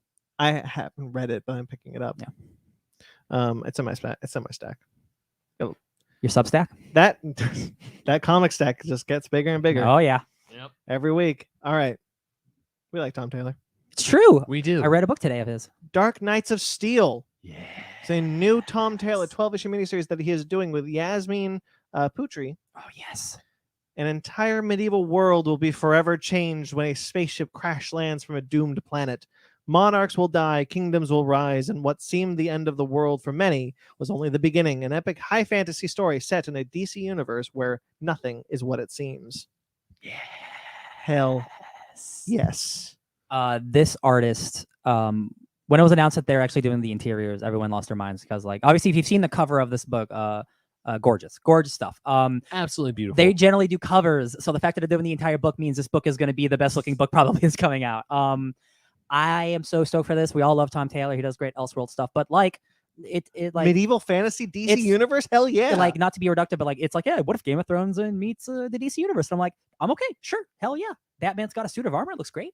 I really sword. I really like it when they do stuff like this. Someone did a concept art of a Batman knight staring down a giant Joker serpent, and ever since then I was like, medieval fantasy DC universe, please when? Yeah. Finally we're getting it, and not only we're getting it with Tom Taylor. Hell yeah. What was that Batman story where Batman had to go into a dimension with Wonder Woman where he's dressed up in like this armor? Oh, that's the Batman comic that we read. Tom King's Batman. Yeah, man. I remember that looked rad. Hell yeah. That looked so freaking cool. Joelle Jones. All right. Anyway, really excited for those two. Me too. I'm definitely going to be picking up Dark Knights of Steel. Wonder Woman Evolution, a new 8-issue miniseries from Stephanie Phillips with art by Mike Hawthorne. Yeah, Mike Hawthorne. I'll just read the solicitation for this one. Whisked away from Earth by a distant cosmic entity, Wonder Woman is forced to navigate a series of perilous challenges that push her to the brink both mentally and physically. At stake is the fate of all humanity, with the alien entities casting Diana as Earth's proxy for a trial judging humankind's worthiness to exist in the universe. Can Diana stand trial to save humanity without losing her own? Guys, this is show me what you got, but with Wonder Woman. I just want to talk about this real quick because it's great that Wonder Woman's getting another book, but Stephanie Phillips is an upcoming DC writer who's really great and getting a lot of work. Doing Harley Quinn right now. Yeah. And I'm just glad that they're getting more work. It's just I want more ladies to write books about ladies. That's all I care about. Yeah. What? My battery's dying. Oh yeah. Battery's dying. Yeah, it's only 8 issues, so I'll check out the first issue, see how it is. Yeah. Evolution. All right. Captain Atom. Captain America. Iron Man. They're the same person. Captain Atom and Captain America? Yeah, I think so. They're actually both soldiers. That's true. Just one explodes. Derek Landy, who wrote the recently Falcon and Winter Soldier. Hell yeah. With and the Black Order, which is a terrifically underrated book. Black Order. I thought you were going to say terrible. Words were wrong and I fixed it. And Angel Unzueta is doing the art for this one. So solicitation reads: a government agent turned Hydra provocateur stages a daring breakout on her way to prison, attracting the attention of both Iron Man and Captain America. When Steve and Tony realize they both have a connection to the slippery fugitive, they team up to track her down, only to discover she's not the only player on the board with big plans and sinister motives. I'm just really excited for this book because obviously I love Iron Man. There actually I don't know if there's ever been an Iron Man Captain America mini before, which is great. It's cool that they're getting together. Derek Landry is an upcoming guy. He's like a New York Times best-selling author for young adult books. And then he brought over the Marvel. And people seem to really like him. So I'm excited for this. I thought those 2 books of his before were really fun. Yeah. This sounds really cool. The Falcon Winter Soldier, did you hear anything good about that one? Yeah, that's good. Yeah, it's fun. Yeah. Better dynamics between those 2 characters than the show, arguably. Interesting. Yeah. All right. Powerpuff. We're talking about the Powerpuff Puff Pass? No, the Powerpuff TV series that is being reshot, rewritten actually. They're redoing the pilot for that one. Well, apparently, in order to do that, they have to renegotiate deals with all the cast members. So all of them are renegotiating except for Chloe Bennett. Chloe's going to Substack. Chloe Bennett has left the show. Everyone else it looks like they're going to return. Donald Faison's still on the fence. Oh, that's true. Yeah. Show's dying. I'm sure that they want that show to be alive, so they'll recast. They have to. Yeah. I like Chloe Bennett enough. I was excited to give her a chance in something else, but I guess she didn't need it. Yeah, part of my excitement for this was the cast, and then I thought the concept. Now that I'm here, that script sucked. And she thought so too, maybe. And this, I'm kind of like, maybe just pass on the whole thing. Maybe pass. Yeah, maybe. Yeah. Sparks, you've been quiet for a while. Hmm? You've been quiet for a while. You okay? I just brought up Donald Faison. That's right. Faison. But you didn't say anything about the comic section. Yeah, you guys had it. It's a solicit. My Hero Academia, though, is getting a live-action film from Legendary Entertainment. This is actually really cool. Shinsuke Sata, who did Alice in Borderland, is going to be making his English language debut by directing this film. He also directed the Gantz movie. It's pretty good. Oh, cool. He's directed a bunch of other anime stuff, but yeah, this is his first American movie. It's cool that they're getting a Japanese director to direct this American movie. That's really cool. Yeah. I don't know anything about My Hero Academia. Oh, that's right. You haven't. You haven't seen one of the best. The most sense for anime adaptation because it is playing in the same space as all our other big blockbuster superhero cinema. So yeah, you could definitely do it. I love My Hero Academia. I'm so excited. I really. I think my biggest thing about it is I'm like, I'd rather we held off on a live action adaptation until the story was done. I agree. So that we could actually tell a full story. Cause I'm like, yeah, this could be great. And we could love it. And they'll have to just figure out their own ending. Yeah. Cause that manga hopefully ain't done. there won't be a George Railroad Martin situation where they can do a couple movies. Yeah. They'll just have to keep waiting. Well, because Midoriya is only a year older at best from where the manga started at this moment. And that's at best. And, whoever you cast is going to age out real fast. Oh yeah, true. Yeah. So it could be cool, but it'll definitely be a 1 or 2 outing. Mm-hmm. Well, Avatar: The Last Airbender for the Netflix live action show has cast Sweet. Gordon Cormier, sure, as Aang, Kiowentio, Mhm. just one word, Scarlett Johansson. as Katara, Oh. Ian Ousley as Sokka, and Dallas Liu as Zuko. Not a whitey among them, thank God. I'm sorry, I just need it's live action, so it's Ong and Sokka. I'm now out. Apologies. Now I'm out. Apologies. Yipe, yipe, Opa. Yeah. Hey man, it's cool. Like Jesus. they got a bunch of young They- kids. Like I didn't look into it too well because the character descriptions are just I've seen the show. Yeah. I've seen the pictures. Like I saw the thing I saw is all what they all look like. I'm like, yeah, those are all actors. Cool. They are. Great. And they look like the right Aang's ethnicity. young. Yeah, Aang's young. That's Great. cool. Great that they look like the characters. Hope that show doesn't suck. Now the Yep. words they gotta say. Yeah. Yep. One more thing we forgot before we go in the next section. We did. Knuckles. Oh, Knuckles. That wasn't Yeah. in the news. The best news of the year. Thank you for reminding me. Is that why you keep looking at my thing? No. Okay, stop doing that. That's weird. Stop that. Yes, Knuckles. Idris Elba has been cast as Yeah, Idris Elba's Knuckles. he's been cast as Knuckles the Echidna for Sonic the Hedgehog 2. I have no qualms about that.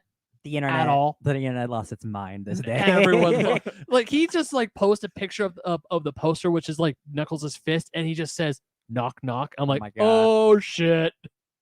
So good. I love, Maybe- I love people posting like Knuckles, just like Piccolo, has always been black.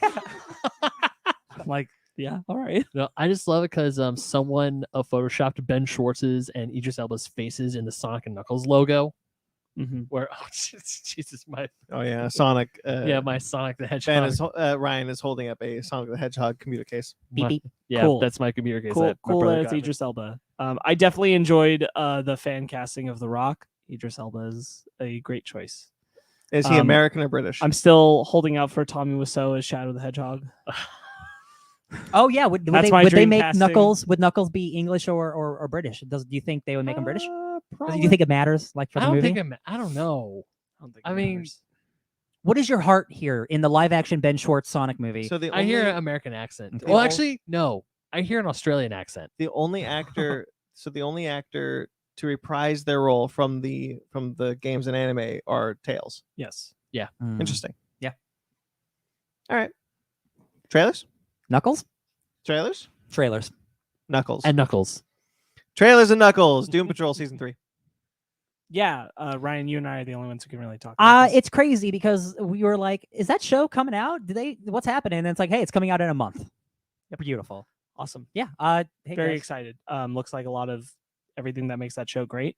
I saw Brain. More classic Doom Patrol characters. I love it. It seems like they're going to be kind of like wondering where the Doctor is. So Timothy because Dalton, Timothy unfortunately- Dalton did not film for season 3 because he did Pandemic. not feel safe.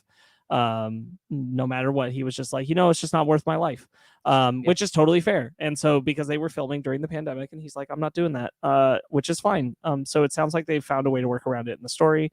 So hopefully he'd be back for a future season. But yeah, it's a good time, guys. Doom Patrol's like super great. Look out for Now that maybe a Fake Nerds Watch discussion in yeah, the future. Swamp Thing's canceled. Doom Patrol is the best DC TV show made. I think I really like Swamp Thing, but I think Doom Patrol was already beating it. We just Listen, I got Weren't bias. aware. I got bias. Leave me alone. like absolutely like Swamp Thing was solid. Doom Patrol, whew, what a show. It's true. All right. This is going to be painful. Night of the Animated Dead. The worst thing we're going to talk about today, by far. I'm not talking about it. I haven't seen it, but just from listening to these three talk about it, it The thi- sounds horrible. The reason why I wanted to bring it up is because not last week, but the last time we talked about this movie was when it was cast, and Sparks and Ryan were definitely hardcore. Like, no way. You didn't need it. All right. I always kind of figure, like, I always kind of want to give the benefit of that. I do think that there is something to be had about doing it in a different format and trying a Question: different Have way. you have you seen the original? Yeah. Okay. And I think that, like, there could be something there of like going through it and approaching it in a different direction in an animated format. But what they ended up doing is the worst animation I've ever seen in a movie, with just doing the movie again. And it's just the exact same movie. It's different voice actors delivering the lines the exact same way the original movie does. And like a lot of it, not all of it, but a lot of it is rotoscoped from the original prints, and that's disgusting. And this is just awful. Hey guys, just go watch Night of the Living Dead. That's all I'm gonna say. I don't want to talk about this trailer. I I get- don't think it's worth it. I can't believe that people invested the resources to make It's- this. it's kinda sad. It's just stupid. It's Yeah. like that old film is still a solid watch. Like it didn't need cleaning up. Like I can understand this with like, so this is a similar kind of animation to like what they do with the Doctor Who episodes where all they have is the audio, where they lost the visual file, like it got so corrupted that they don't have the video. And I'm like, I get that. Yeah. That's fine. Yeah. This is not that situation. Yeah. I don't. This looks. This terrible. is the kind of thing where like I expect it from that kind of outing where it's like, hey, we're just like trying to make it so that you can watch that thing that we only have the audio for. And I'm like, great, I get it. right. That's fine. It's like kind of like what they did with Nosferatu. This is not that. You can watch Night of the Living Dead. You can watch it in Blu-ray. You can watch it in 4K. I think later this year. Like mean, it's, You This could is- watch a 1999 remake that's not that bad. This is they look at this. Just looks like Warner Bros. Was like, we need a copyright. We need to renew that copyright. So But the let's thing, do it's this. in like the open domain. right. though, The so you- original is in public domain, so you don't can even make have money to. off of it. Robert Kirkman wanted to name his comic The Walking Dead, or excuse me, Night of the Living Dead, and he's like, you need something original so you can make money off of it. Yeah. Yeah. Yep. All right. We got a good trailer next. Yeah, we need to do something. Yeah. yeah, this looks cool. Monsoon House. It's my name for it. It's very, very interesting. Any movie that uses like air raid sirens, you've definitely piqued my interest. Yeah, people are trapped in a house. Like there's a big storm happening, and it gets psychological. It looks like they're ripping hearts out and shit. Like it gets really weird. They do like start doing satanic rituals or some sort Hell of shit yeah. like that. This could be like it could go one of two ways. It could be like a demon's trapped in there with them, or some evil entity, or it's just all in their minds. It's all and they're just going crazy. psychological. Yeah. Yeah. It's Also- I like that. Also, what I like, it's only set in one place. Yeah. It's like in this house, or I mean, this is small looking room. Yeah. Kind of Yeah. like what you call it, back to the back. Never mind. You got it. No, I want to hear it. I don't know. don't even know wish what you were could going correct you. for. Back from the past, not Back to the Future. The It's the Room? Brendan Fraser movie where he's stuck in a bomb shelter. Blast from the past. That But one. he leaves the bunker 5 minutes into the movie. Well, Yeah, you haven't seen Blast. it's from the been a Past, long. apparently. It's more like long, it's more like 10 Cloverfield Lane, where most of the film is in that one confined space. That's There you go. that's a better There you go. one. Yeah. There you go. Room starring Brie Larson. That movie rules. I haven't seen Room, but I heard it's good. It's sad. Why The Last Man? Why? Why indeed? That is the question. Hey guys, Brian. They have been wanting to make this show for forever. Yeah. Yeah. They have. This is, I think, the second pilot that's been filmed for the show. Damn, I can't believe it's finally happening, but I'm stoked. Yeah, me too. I think it looks really good. I'm gonna finally. Oh no, we're gonna probably do a comic book thing that we do on this. Yeah, on we'll the probably podcast. do that. Yeah. September 13th. Yeah, it's Get not that too far money, away. Brian K. Looks Vaughan. good. It looks good. I trust the quality. We got a great female cast. Like there Yeah. are a lot of smaller actors, but they are talented. ones. Olivia I've seen them in Thirlby a bunch from, of things. from Dread. I love her. Yeah, Yeah. a great female cast, which is awesome. Oh yeah, hell yeah. This is Olivia a Thirlby. man's world. Prisoners of Ghostland. Oh my god. Oh, Hey y'all, Even Do I you like, like this. Mandy, I am Do you like- radioactive. Nicolas Cage. Have I got a movie for you? this movie looks effing bonkers. So it's like Escape from New York, but Nick Cage and like acid were involved.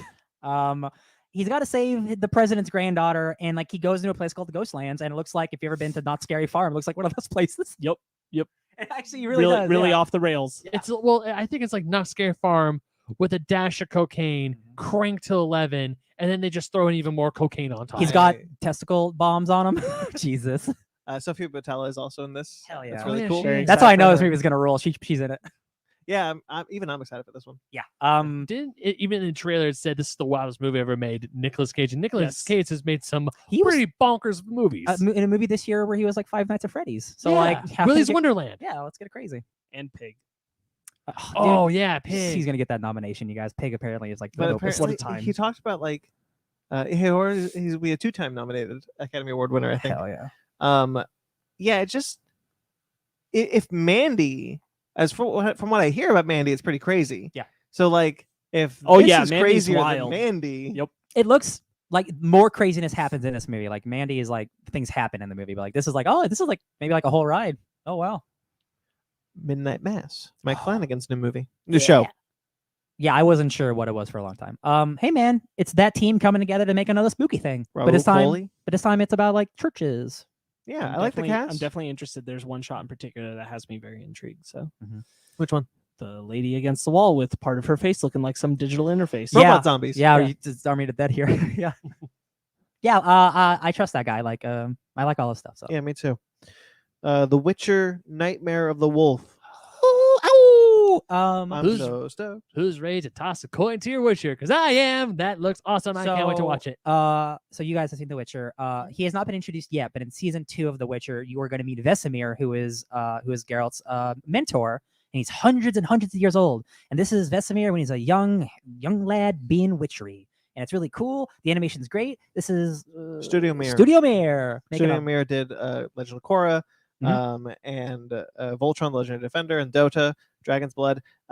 They're Korean animation based, and I believe they're the best. They're the best people who collaborate with Netflix on a regular basis. Yeah. As far as animation house, I'm really stoked for this. I really like The Witcher. I really like how this looks. I love Studio Mir. I'm so in. Yeah, incorporating a lot of the cool monster designs from like the games, which are from the books. But, I haven't read those. I've played the games. So like a lot more monsters than the TV show. Looks great. Like looks hella expensive. Like if it's a movie, then those things are gonna Yeah. look. The thing's gonna be good. And it's looking. Studio Mir's first movie. It's great. The fight scenes just look awesome. Yeah. From the snippets we have seen, it's like the sword fighting looks great. The magic scene looks dope. And I have not read the books, so I'm unfamiliar with this time when there's a bunch of Witchers. So it's gonna be cool to see like what the lore is like for the world, because like in modern times the Witchers are kind of like the X-Men, like they're shunned from society, they're hated. Yeah. So it's gonna be cool to see like a different world perspective. Yeah. Yeah, because he's like Witchers. I'm like, wait, but we only see like 2 Witchers, Yep. and that's not, and that's then counting an Geralt. army of Witchers. Army Yeah. of the Dead. Kate. I have a bad feeling this is going to be just another like cool but could have been better action movie. I feel like we're getting a whole lot of these recently. I know. I got a lot of Gunpowder Milkshake from this. That's what I mean. Yeah. I like Gunpowder Milkshake. I especially And like Jolt. the action and Jolt. And Joel, yeah. I like Gunpowder Milkshake. I like the action of Gunpowder Milkshake. I like the action that seems to be happening. Yeah, In this too. Yeah. I just want a better one. The story just looks like it looks fine. Like yeah, okay. She's on a claw. Is that Mary Elizabeth Winstead? Hell yes, yeah. it is. And she rules. Like I want to support her. She does. Yeah. It's like I was like, oh, cool. She's doing another cool action movie after Birds of Prey, because she wasn't really in that movie. Should have just all- been a Huntress movie. I mean, I was thinking the same. Like if this were her being her character from that film, Yeah. and it were just more or less the same plot after that, and an action thing, and like she got poisoned on and it's a called job, Helena. and she's going after trying to get the cure to the poison and catch the person who did it to her, who she was supposed to kill. I'd be like, great, Yeah. great, but great, yeah. no critique. Yeah. Yeah, the action looks good, but like I'm sure it's gonna be like, oh, it's like a 7. It's like one of those. My biggest concern is I don't really care, because if the action looks good, like I don't care as long as like her character is someone I can enjoy watching. Yeah. And I'm not sure if her character is going to be that. And this has nothing to do, like, I know she's talented. I'm not concerned about her performance. I just need to know, like, is the character going to be more than just.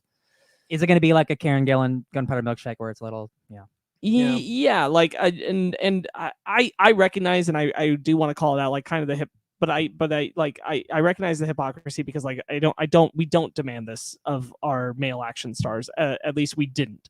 We haven't in the past. So there's tons of movies where like they would do the same, and they'd be like, yeah, look great. They don't have to have a personality, and so like I'm asking for that of the female. We ones. hate Mark Wahlberg though. I ask for that of the males today too. Yeah.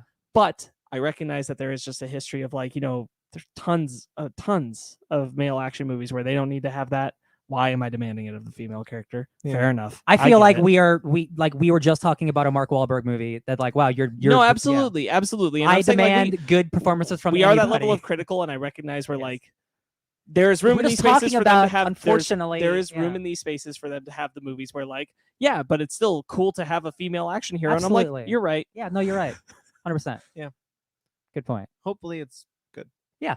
Because I like the driving sequences. Yeah, they look good. Speed Racer. Good action. Ben, what did I tell you about looking over my shoulder? I'm sorry. Mag says, Boy, calm down, Jesus. I felt the soup Nazi presence. I don't know what that means. Soup Nazi is from Seinfeld. I know Seinfeld. I know the soup Nazi, but I don't. Oh yeah, I don't And know Kate. where that's coming from. Yeah. Is there a character in the Kate chat? I don't remember. Okay, Venom. Let there be carnage. No Eminem. Okay. I like this. Yeah, we could tell. There's 2 specific moments that I like, and I actually like the design of Carnage. I like the he like opens his chest, and that's all cool. When he's got like the the forearms. And I think that's cool. Yeah. And the joke that I really like that really got me is when Venom is like, "Oh shit!" It just like fails. It's a red one. Yeah. I think that's really funny.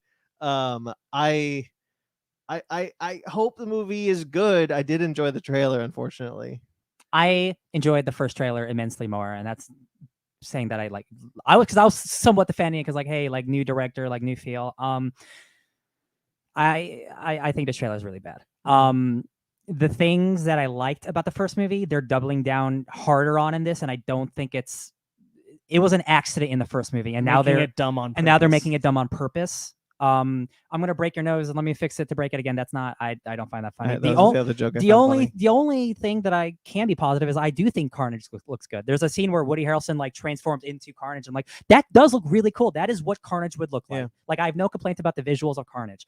Everything else, You see hit like Woody Harrelson's body like melt into Yeah, Carnage it's goop. it's super gross and cool. Yeah. But like all the fight scenes are still at night and dark, and it's kind of hard to see, and it's just like, oh man, I pass. Yeah, I think that's very valid. Like the a lot of that stuff was very valid. Like there was just the character stuff that was working for me in this. I feel you. Sparks, but though you are chomping at the bit. No, I'm not. This movie's not for me. I don't feel the need to comment on. I'm not going to see this. This isn't for me. Yeah, this is for people who want this. I'm not one of them. Sorry. Like I didn't like Venom. I don't like that it got popular because people were like, it's so stupid, and I'm like, yeah, in a way that I don't care for. And now they've doubled down, and I'm like, no. We shouldn't. It sucks that this is the Venom and Carnage world that we live in, and that Sony's like, we're gonna drive this train really, really hard until we ruin Spider-Man for everyone. And I'm like, reward stupidity. Great. Yeah. Great. Venom also had a bit of news as it was pushed from September 24th to October. Oh my god. 12th. I was just talking to Sparks about this. I'm like, yo man, oh boy, Spider-Man. That's a minor delay. No, I know. I'm not flipping out yet. No, I know. I'm just saying, but it happened. Yeah. I'm saying it can happen again. Yeah, I think 2022. They're waiting to see. They're waiting to see with the market. They're just waiting for more people to get vaccinated. They're waiting to see how bad Shang-Chi does. Isn't Andy Serkis directing this one? Yeah. He is. Yeah. All right. That doesn't mean anything to me. Yeah. Unfortunately. Wait, what's the line? Hold on, wait a second. It's a good day for a bloodbath. Okay. Yeah.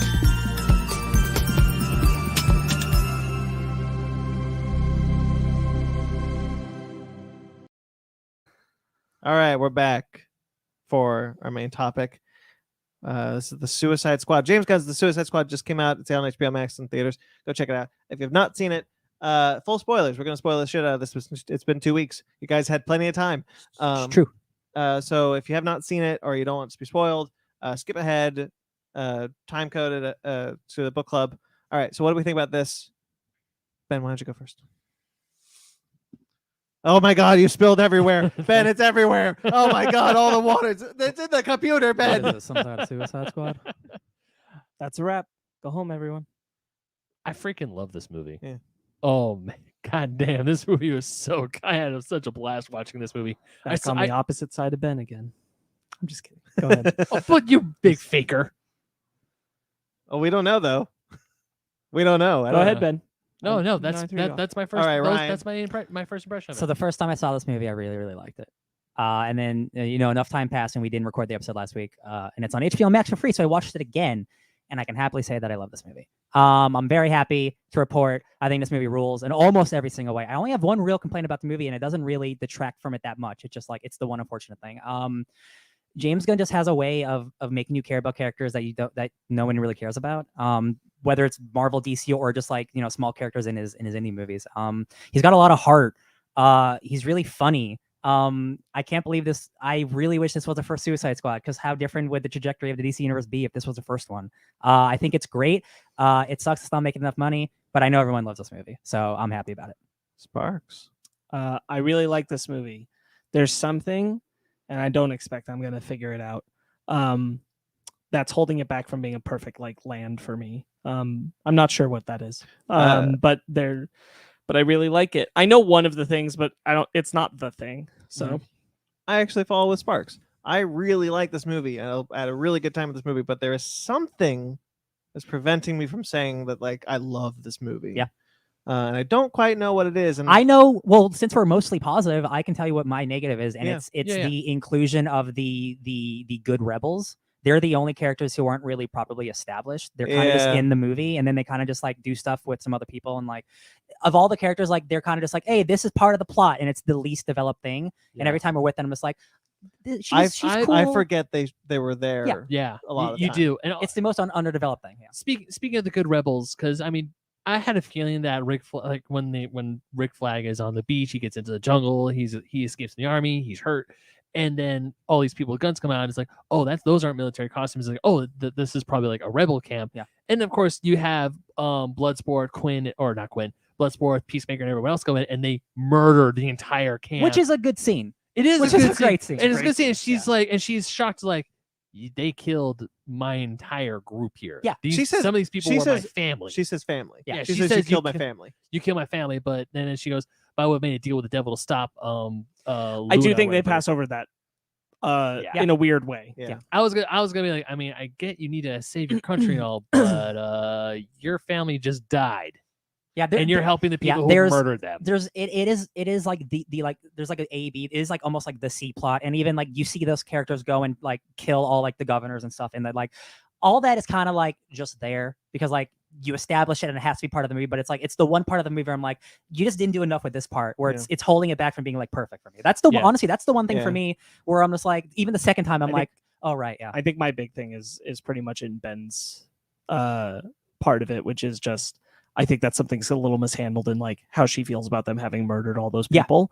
But as far as like catching up with them later when they go and take out the government and everything, I'm like, no, I'm good. Like that worked fine for me. It's Mhm. just that Yeah. that beat about her family being killed. Again, like I'm not 100% sure what the thing is that's not making it land for me, but I do know the one thing that like bums me out about the movie, which is that Peter Capaldi is just horrendously wasted as the Thinker. Oh, really? Just like not in it Oh. enough, not as much as I wanted him to be. But that's not the movie's fault. There's a hint of like there's a hint of him having something like to offer as far as like a standout personality when he's grabbed and like curiously examining like Ratcatcher and all these kinds of things. And I just feel like he's very like he could have been any scientist. You're saying he doesn't need to be the Thinker. I Yeah. feel like nothing makes him special. And I'm like, you have Peter Capaldi, he's playing the Man, see, Thinker, I'm- and I don't feel like he's a definable character I in a thought way that he was. I found engaging. I'm on the opposite side. Like I thought he was only going to be in the movie for like 2 minutes. Like I didn't know he was. I thought he was in the movie way more than I expected. I didn't think he was the guy who's in charge of Starro. He's in the movie way more than I expected.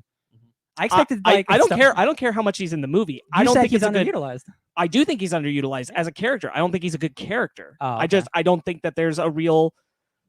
Peter Capaldi's a great performer. James Gunn's a great writer. Yeah. I don't think this is a great, like even smaller period. Like Taserface is a better presence in a movie than this is. Like I just don't think that this is done to any great effect. Like it's just kind of a nothing presence for him, for the Thinker. And I'm like, Sorry meh. you felt that way. I thought he was a joy. He wants 12 rats up his ass. That's something he is into. right. And that's what I mean is like that's like the one hint of like a kind of interesting personality that we get, and everything else is very standard. Like I communicate with Starro. I did this on U.S. orders. Just not a lot there. What about the dozen other characters who are good in the movie? Yeah, they're great. And Peter Capaldi's the Thinker is the one where I'm kind of like, That sucks. bummer. I just, I maybe wouldn't have been as stoked about it if it wasn't the Thinker and it wasn't Peter Capaldi and it was just some But the scientist Thinker's dude. not like I wouldn't have cared. The Thinker is like he's like a polka dot man. Like he's not anybody big. Yeah, cool. Peter Capaldi's a good actor. I feel like we could have had a better presence. They kill 2 Flash villains in this movie. Good. Yep. The Thinker and Captain Boomerang. Hell yeah. Oh yeah, man, they really stick to the tagline of don't get attached. I honestly was shocked to say I was sad when Captain Boomerang died. Yeah, You don't expect it. Right, Yeah. because like they do just enough to make me care about his relationship with Harley to make his death impactful when it happens. It's kind of crazy. he literally has like 2 lines in the movie, but like he has more personality than the entire last movie. Yeah. Like his one line of like, "Oh, why are you back in prison halls?" And I'm Yeah. like, "Oh my god, that's like more personality in that one line." I'm like, "Man, damn it, James Gunn." Yeah, It made me Yeah. care a little bit. like Rick Flag. We talked about Rick Flag even in the trailers. Felt like a completely new character. I like that it was Boomerang because he's a small enough presence in anything. And I thought he'd be in the movie at least longer than Oh, the me first 2 too. minutes of the movie. Now, Yeah. so I guess one thing now that I think about it more, because obviously when they announced the cast, it was a huge cast, and of course, judging by the trailers, we were definitely going to be watching the core group of the Suicide Squad that we were, which is Bloodsport, I almost call him Pacemaker, Peacemaker, King Shark, Ratcatcher 2, and Polka Dot Man. But when they announced like the giant cast, I'm thinking, okay, cool. As the movie progresses, a lot of these people are gonna get. I think we all assumed Like it when would we be saw like the that, yeah. the first beast scene and the first guy who gets shot in the face. What's his name? The SNL. Blackguard. Yeah, Blackguard. I was like, he's like, okay, yeah, that's easy. Obviously they're gonna shoot, but like No, but half the cast dies. Freaking Weasel, who drowned. Just Yeah. Weasel's dead. The Did nobody smartest- see? the Nobody asked if smartest- Weasel could swim. The smartest thing this movie ever did was do press with every single actor like they were the main characters. Yes. Mhm. Flula Borg. I follow that dude like on YouTube and Instagram. Like that dude has done more press than anything alive, and he's in the movie for 3 minutes. It's truly incredible. Like the precedent of like you really don't know what's going to happen after this first 5 minutes. Yeah. Like they straight up kill half the cast in the first 5 minutes of the movie. Like Michael Rooker just watching all this, like, Yeah, yeah. He just turns around and starts like we see Michael Rooker Savant is the first character we see in the And movie. we get to see a head explode. We get to see a bomb go off, just like in the first one. he appears in the movie the same way he leaves the movie is in water, because it's filmed in a puddle and then he Yeah. dies in water too. That's fun. Look at that, it's film, baby. Thanks. I did feel like because they all died so early in the film, I was nervous there was going to be like a Jurassic Park 3 effect where I'm like, all right, so that was that's on the table for killing. We're done now. Mhm. Because I didn't think we were going to kill other members of the team later in the film. But we did. So I mean, we totally need to called worry it. about that. We totally called it with Polka Dot Man, though. Yeah, I will say I absolutely saw it coming. That was pretty televised, or what's the word? Telegraphed. Telegraphed, yeah. Like the second, like like, even from the trailer, You I'm know like, the oh, shot. You know the Mhm. shot. I'm Yeah. like, it's still a good shot, but I'm like, I knew it was coming. They killed Milton. That's my favorite part of the movie. I'm not joking. Who's Milton? That is my favorite part of the movie. Who's That is, Milton? I think that is comedy gold. He's been with us the whole time. I think I remember a Milton, and then that Milton. Like, are you? Oh, that is- well, I saw that guy. Oh, fizzle sticks. Like We, that he's whole been scene. with us the whole time. He's been helping. I thought he waited. What was Milton doing here? I thought he was waiting in the van. And what's so good is like the first time I watched it like in theaters, like I didn't notice the entire time. The second time, Milton really is with them more than anyone than Yeah. you pay attention to. Yeah, yeah. It is hilarious. When they are walking out of the fog, he's on the far right of the with his screen. empanada bag. He's holding the bag of explosives, Yeah. running up the stairs with them. It's just like, what was he doing Oh. here? And he's like even loading up a shotgun in the bus, and Bloodsport goes, "No." Man. And then he comes back and he's there. It's like, what is this guy doing here? Then when he gets shot, and I actually felt for Polka Dot Man because I'm like, dude, that's sad. The opening is really great in a lot of ways. In fact, it kills so many characters and it's really great. Just all those characters are so unfortunate. Mongal just burns up. Poor TDK didn't even get shot. It's just his arms got shot and he felt the whole thing. That The is two arms walking. The detachable kid. unbelievable, man. And then he's like, I just love how it's like he's just like annoying these soldiers, like, what the frack is going on? And they're just like, he's like going, But the and you see it like his body go, with no arms.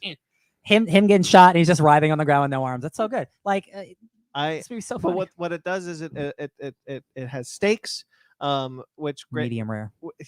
It establishes stakes that anybody can die. So, which culminates to a head in the final battle, but also the moment where Bloodsport and Peacemaker stare each other down after he was holding the gun to Ratcatcher 2. You're not sure how that scene's gonna go, and that creates a lot of suspense because there's no guarantee that either of these people will make it out. So when the outcome does happen, you're surprised. Because of the opening, like I wasn't the only person I knew who wouldn't die is Harley. I was convinced. Although apparently she was on the table. I believe Gunn was willing to do it. Yeah. I don't think DC would have been willing to do it. No. Unless you want to do some dumb resurrection thing, which I don't want to do. I had a Right. feeling that Bloodsport was off the table and Harley was definitely off the table. I had no qualms that like Idris Elba was like, I'll do a one and done. I don't care. I thought King Shark and Harley were off the table. Yeah. Everyone else seemed on the table to me.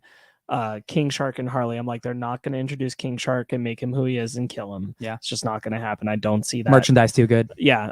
And Harley, I was like, there's no way they're not going to kneecap Margot Robbie's just at the beginning of like doing amazing things. I really like. I was convinced that like any one of these people could go at any time. When King Shark was about to eat Ratcatcher, I for sure thought, oh my god, he can eat her. Yeah. This can really happen because like we don't know much about her yet. Like I was fully convinced at any time anyone could go. It was so fun. I was glad they stopped him or her from getting eaten, and then as we see what her story is, I absolutely love it because when Peacemaker has the gun to her, I'm like, don't kill her. Please just don't kill her. Please let her live. Taika Waititi played Ratcatcher 1. Yeah. I had no idea until we saw the true flashback on top of the tower. I was like, oh shit, that's Taika Waititi. Yeah, I thought that was cool. He apparently talked about he had a larger role, but was going to direct Akira. But when that fell through, he still approached James Gunn. Was like, do you still have a role for me? And he did the Ratcatcher 1 role. Nice. I got something for you. I think that's cool that they wanted to keep him in the movie. A Ratcatcher too. Really, really adorable. Always sleepy. Always I having love dreams. Sebastian. Thank God His Sebastian rat. lived. The rat. Yeah. So does Mag. Mag says, love Sebastian and Milton. Yes. Yeah. Sebastian always wanting to shake someone's hand, So cute. never getting that handshake. Or even when they meet the freedom fighters, she's like, "Is that rat waving at me?" Why? and there's I Sebastian like guess just he's like friendly. it's. Yeah. So we talked about Rick Flag. I freaking love Rick Flag in this movie. He's great. He was like the straight man in the first movie, but he wasn't fun. Like he's having fun in this No, movie. so much better in this movie. I feel that even Margot Robbie, I feel she's having a much more fun. That sentence doesn't make sense. She's having a blast with this movie. Yeah. Every cast member is having fun in this movie. So it's been said on Twitter, but it bears repeating. James Gunn is doing a great job setting tone and style here. He is picking up cues left by Kathy Yan Birds of Prey. from Birds of Prey. She walks so he could run. It's true. Yeah. And that's 100% the case, especially with Harley, and certainly sets the tone for what this film is doing. So that deserves its mention and credit. Yeah, because we wouldn't. This wouldn't be the same. Yeah. You It can- would not be the same. You could very much when she's in the mansion with the President Luna, you can Oh my clearly see the God. tattoo that says "property of no When it one." turns into a CW drama or a like romance for a little second, yeah. with the And, December is playing. I just love Um, when she shoots him, and after she gives that awesome speech, she's like, "Can't believe there's a bullet in this." I'm like, "Me Yeah. neither." That's But an yeah. antique gun, girl. But yeah, so doing a great job picking up that baton. But it did allow for like a lot more trust on what Margot Robbie could do as Harley, and certainly like I think that helped to open the door for Joel Kinnaman to play with Rick Flag and things like that. So to great effect for them. we were yeah. coming to rescue you. We were coming to rescue you. Go back. No, that's just. It's They're- been- they genuinely, so their relationship in this movie genuinely makes me wish I wanted to go back to the original and watch Me them too. again. But Yeah. I know there's nothing really to mine there. Yeah. But it makes me wish there was something to mine Yeah, there. I felt the same way about Captain Boomerang. It's the type of Yeah. thing where like, I don't want to acknowledge that movie, but like this movie couldn't exist without it, right? Like, Yeah. and it is. You do have. I mean, For but- better and worse. for better and worse, but like you I don't think you would have the Harley Rick Flag like connection, like if you didn't realize the stuff they went through before. Or like when know? because when Rick Flag dies in this film because Peacemaker kills him, What a joke. He says, Harley says to Bloodsport, Bloodsport says he was my friend, and Harley says he was mine too. Yeah. And that's really Reverse that. But I yeah. could be your Oh, friend yeah, Milton. yeah. cool. I can be your friend Milton. Uh, My Not name's my not name. Milton. We just had a whole conversation. so let's finish talking about Rick Flag so we can move on to the Peacemaker. But that fight he has with Peacemaker in his helmet, So just, cool. Just film, just so it's a reflection cool. of the Yeah. helmet. So cool. There is style. And so great about that scene because there's stakes. Like you don't know who's gonna make it out of that sequence. The death of Rick Flag felt that. Yeah. Really loved Joel Kinnaman throughout this movie, so Yeah. felt that. But even better, John Cena, his performance when he kills Rick, who he acknowledges as a hero, Mhm. brutal. Yeah. Like John Yeah. Cena's Yeah. doing a great job. And like I was really happy because Ryan and I weren't sure because Peacemaker appears to die later on, and then it's revealed in the post credits that he did not. Ryan and I were not sure if Peacemaker was going to be a prequel or sequel. I thought the same thing. So after I'm really that. glad it was a sequel because when Peacemaker died at the end, I'm like, damn, that's a shame because I want the show to be about Peacemaker dealing with that moment of knowing I killed Rick Flag, and him saying Peacemaker, what a effing joke. That is what I want him to be carrying into the show because John Cena was like killing it with the acting for that moment. So I really hope that's part of his character pathos. So how cool would it be if Joel? So obviously, Rick Flag dies in this movie, which is really freaking sucks. But how cool would it be if like Joel Kinnaman comes back as like a ghost and So fun fact. Peacemaker? So fun fact. Peacemaker's helmet is supposedly possessed by a bunch of evil spirits That's hilarious. in the comics. He believes that, and it's unclear if that is actually true or not. I really hope it's not because that makes it even better if it's just If it's Jokes. just he's insane. Also, I Insane. just so love- he could in the show could develop that thought, but it's Rick Flag, and so he like sees Yeah. Oh, Rick man. Flag. That would be awesome. Oh, that's actually because that would be a yeah. great way to bring Joel Kinnaman back, and also be a great thing for the Peacemaker too. I Haunting mean, him. that's just my DC. Have fun with that. I'm just so impressed with his performance in that scene. In general, I thought John Cena did a great job in this film, but that scene alone, Yeah. I was like, God damn you! Look at you! and the acting." scene after like where he's gonna kill Ratcatcher and she's like, you don't have to do this, and he's like, I'm thorough, and like he's even it sounds like he's even fighting that himself because like Yeah. he just went through what he went through. I'm like, damn, John Cena, you're good. No one likes to show off unless what you're showing off is dope. Effing as dope. F. Yeah, you're right. Damn. Real quick, there's one more joke. Where like Bloodsport gives him the finger, and then Peacemaker does like the jerk off splat thing, and then Bloodsport goes, and it's just like, oh come on, man. Like, credit to every single actor in this movie, no matter how big or how small their role was. Like Idris Elba, I can tell he's having fun. Like Props. the banter with him and everyone and him and John Cena throughout the film is just hilarious. Like that- Props to. Oh, sorry, Ben. I thought you were done. But I was saying, just props to like, Idris Elba for going like hard into this idea that like the marketing was like maybe Deadshot, but like the moment with his daughter where they're just like cursing each other out, Oh, and you're just like, yeah. oh, all right, you're just And again, this what like, the hell? this leans into the thing of like Bloodsport, for all intents and purposes, is like he's another Deadshot, like he's another Peacemaker. But this movie leans into it of like, yeah, these people can all be similar, but also they're still She individuals. gives the same background spiel about him, and he's like, "Are you having a laugh with me?"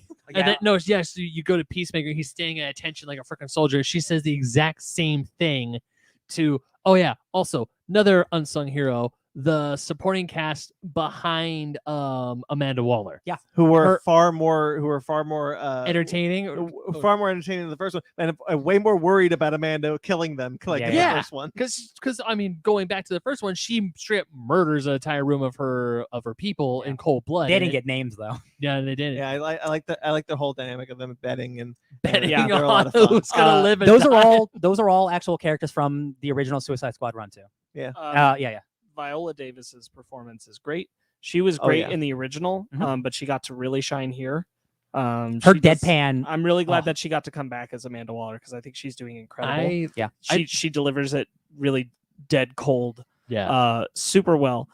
Because we were bringing it up, like her support staff. My favorite thing about the support staff thing is that you have the main dude that's like your kind of like audience perspective dude, who's like the John. one questioning her being willing to sell out Bloodsport's daughter. And I am really glad that while he was the piece like voice of reason that we kind of came back to in the room, kid. he is not the one who hit her. Yeah. Nope. Which showed really effortlessly that like everybody in the room was kind of not okay with this. We were just hearing from him because like I'm glad that it wasn't just like here's the one dude who stood up, Yeah. but it's actually a different lady in the team. I'm really glad that that's the choice that happened. Yeah. I wanted to say, sorry, Ben. I wanted to say, Bloodsport's. The way they incorporated Bloodsport's weapon, who in the comics he can take weapons from alternate pocket dimensions, Which is wild. He in this they are part of a suit, and I think that's really cool. Every time he takes pieces off a suit to make a gun is so cool. It was I- very unique. Yeah. I thought that was insane. I was like, how He is makes this? the big gun. Just I know, like the way he's like taking stuff off his suit. He has like a wrist bow and arrow or a wrist. It's Flamethrower, weird, yeah. and just like he's making a suit and guns are coming out. And I was like, yeah, you know, I don't need this is a comic book movie. I'm watching a movie where Sylvester Stallone plays a walking, talking Hand. shark. So I'm just Bird. like, and And now wait, get off the comms. it's like, how could? Yeah, I love this movie. I mean, I have a few issues, like the The one. biggest betrayal of the whole movie is the little fish, the little colorful Oh. fish Yeah. that's attacking shark. What are those? Those I don't- those are like aliens, right? I Those think are- There's so. some weird Those- thing. It's Star Wars poop. But yeah, I love Sylvester Stallone as Manawe Yeah. King Shark. Just the entire movie, he's like, and Oh, but he's also gets some really sad moments when like he can't go into the club. oh my yeah, Oh, the God. club scene is so good. Oh, Polka Mustache. Dot Man has his crazy mom. Wild, crazy. Good rule of 3. Yeah. That's Uh, Mom. Oh god, He No, turns into Captain America. Yeah. when Bloodsport is like, go do this, go do that. Manawe, that's Num Num, Hulk. Num Num, and then Smash. you see that? That's your mom. Big Mama. It's just a funny line to hear. Idris Elba just goes, "You say that? That's Mom." It's like, oh man. And then what you see from Polka Dot Man's perspective, and he's The every the character. giant mother. Oh my god. Now, this isn't an actual plot thing, but I did see on the internet, and it's a thing that's like in Iron Man 3. Why didn't Tony just call all the Iron Man armors earlier in the movie? Why did Ratcatcher just call a million rats earlier in the movie? It's a movie, guys. Don't think too hard Yeah. about it. Why didn't the Justice League show up? Yeah, it's like They you didn't can't know they needed you it. can't be doing this to movies, guys. I Different gotta thing. let the plot happen. I really love Starro. Yes. Yeah. Crazy. Um, And real quick, my thing is like the first Suicide Squad movie. It's like they're against like this big like giant like god entity. Like the Suicide Squad doesn't have to be against world-ending odds, but if you do it really really well, and like Starro is a world-ending threat, but it's not like Starro hasn't been the type of threat that like Darkseid is. Yes. Well, and the for best, many, and many the best thing years. is Yes. the best thing about it is the mission sounds like a perfect Suicide Squad mission because they don't know. We know, but because we knew, Yeah. As audience members, but you don't know who's in there. Yeah. And Yeah. they assume this is a perfect Suicide Squad mission. This is about destroying the data. Very well, fine. Yeah. Perfect. They're the right squad to send in for this expendable for national ground. Great. It and like knowing what it was doing for the experimenting is not something you want the Justice League to be aware of, not something you want any of the good guys really knowing about. So it works out really well for that, whereas it wasn't as well packed in the original. Yeah. The not the first one. Yeah, I think the way Starro is visualized and the way he The talks people, to the the people, way people are visualized with the starfish over Mhm. them. I love the fact that it's a practical effect. Even when we're in his little mad scientist area, all of those are practical like dummies with animatronics. And I think that's all really effective and really just like body horror. Alien So- Resurrection style. Hell yeah. Yeah. So one of the things I actually really like about Starro the Conqueror is that he's just telling the Suicide Squad that the city's mine, just leave and I'll just do my thing here. Because he was in prison there, he was tortured, he's even talking, he's using the hive mind that he has to tell him like, I have been tortured here for 30 years, please save me. And I actually kind of feel bad because when the general, oh hi Astra, and when the general who like takes the place because he has starfish on his head speaks for Starro, says, "I was happy floating among the stars." I actually kind of feel bad. You should. That's for the whole Starro. point. I feel really bad for Starro the Conqueror. It's like, damn, he was just minding his own business, and then we flew up, And then Just- America, baby. point them out of the The, sky. the thing about Starro is Starro is a really fun character for DC Comics fans. But for like 40 years, he hasn't been a Justice League level threat. Yeah. And I think wisely James Gunn realized that and knew that he could use Starro in a story about the Suicide Squad. And you know what's incredible? And this is just like, a lots of fun fan speculation and stuff. But like Starro is a Justice League villain, right? What if this Starro is like the smallest of the Starro family? And like now that their son is dead, the actual Starro comes to invade, and that's where you get Suicide Justice League going on, stuff like that. Yeah, sure. And I'm just like, Starro doesn't have to end here. Like it is cool enough where like it could be the reason the Justice League have to. In the comics, if one of those little guys survived, he could grow up to be the new Starro. There you go. Yeah, little Starro could survive Corto Maltese and then just like slither away and grow, and then boom, you got the Starro Conqueror that you see in the Justice League. But even so, using Starro in that way and his design, I like how he roars and I like how he creates little things. Really effective for this film. and created a really cool dynamic for the characters to have to deal with it, because it all of a sudden becomes that the characters who are alive are not well equipped, but perfectly capable of handling a Starro situation. Yeah. And I think that's obviously The deliberate. javelin for God. Yeah. Yeah, and the rat catcher. Like they realize in that moment that they can use their powers to they specifically can use their powers to destroy Starro. Yeah. King Shark is one of them. Like he just goes Nom to nom. eat Starro. Yeah, I really like the inclusion of Starro. Mm-hmm. Now let's get Jarro, you cowards. That's so much more setup needs to happen. But no joke, the setup, like, we got Starro. Starro exists. So like in 10 years, whenever they want to pull something from Scott Snyder's Justice League for some reason, like, it's there, baby. There you go. Yeah, I really, there's a lot of this movie that I really like. I love the characters. I love the performances. Polka Dot Man is such a silly character. And what we were talking about, like, James Gunn can imbue a lot of heart and emotion in really anyone. I love Viola Davis when Peacemaker's like, what does he do? Throw polka dots? And she's just keeping a straight face. Yes. And he's like, he throws polka dots. And it's like and he explains his origin and the conceptualization of his sickness is really intergalactic virus. Yeah, I interdimensional. really, and like there's dirt on it too to make it feel more realistic. Yeah, really like that. It's just a rash. And just like see, because I mean, when you first see when you see him throwing polka dots without context, it's like, what do those little things do? But then you see them disintegrating whatever they touch. It's like, oh, he's dangerous. Like there's a reason he's locked away in Bel Rev. A lot of bird death in this movie. Yo, a lot more than I thought there. How would be. Part of me is kind of glad that those who hurt the birds in this movie kind of got what was coming to them. Like a little finch comes and eats Savant's brain. Yeah, after killing his brother. I liked that, but also when they torched the bird cage of the first prison. Oh, that's all symbolic. Look, I'm an evil general. I'm getting rid of the pretty stuff. Yeah, at the same time, it's like, dude, F you, don't hurt the birds. Well, he's the villain. It's I know he's the villain. This isn't important. I will say that I don't know how much that scene really contributed to the rest of the film, because like that general's not a super important character after that point anyway. Yeah. So I'm like, I don't need to be intimidated by him. So I don't know how much we really needed that moment.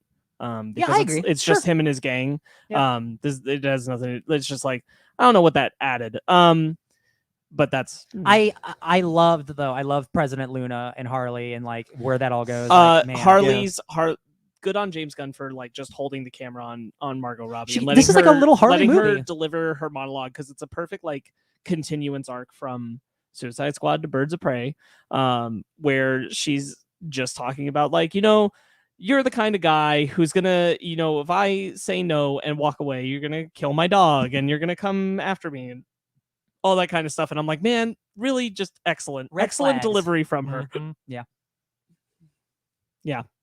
It's a really good movie. Yeah, I really like Harley's whole thing. I think Margot Robbie delivers an incredible performance. Love her action scene. I'm glad that she got to do even more of her action. Yeah. Someone brought it up. It feels like Margot Robbie's Harley Quinn has been around for longer than it is. It's been 5 years. She's already iconic. By how like good she is at embodying that role. She obviously she doesn't have the breadth of work yet, but she is the Iron Man of this universe. Like, she is the most well captured character. Line when she's talking to Luna and she's like, "You're so right. Americans love people with accents because none of us got none." That's Javelin. That was Javelin, right? Yeah. Yes, you're right with Javelin. Oh yeah. Oh man. Frack, what was I gonna say? Did you guys sit me next to a werewolf? Oh my god, it's not a werewolf. I mean, he did kill 10 children. 20. It's not dangerous. He's not dangerous. He did kill 7 children. I was trying to say this a while ago, but how stylish this movie is. Like when color, the color, how the words, title transitions, how like Operation this and Operation Starfish and Operation Harley, and also when Operation Jotunheim and a movie with Idris Elba. Mm-hmm. Oh, hey, this is from the original comic. No, I know. It's just Idris Elba, Jotunheim, Thor. Yeah. No, I know. But what I'm trying to say is the scene I'm talking about is when Harley's busting out and flowers are just spewing everywhere.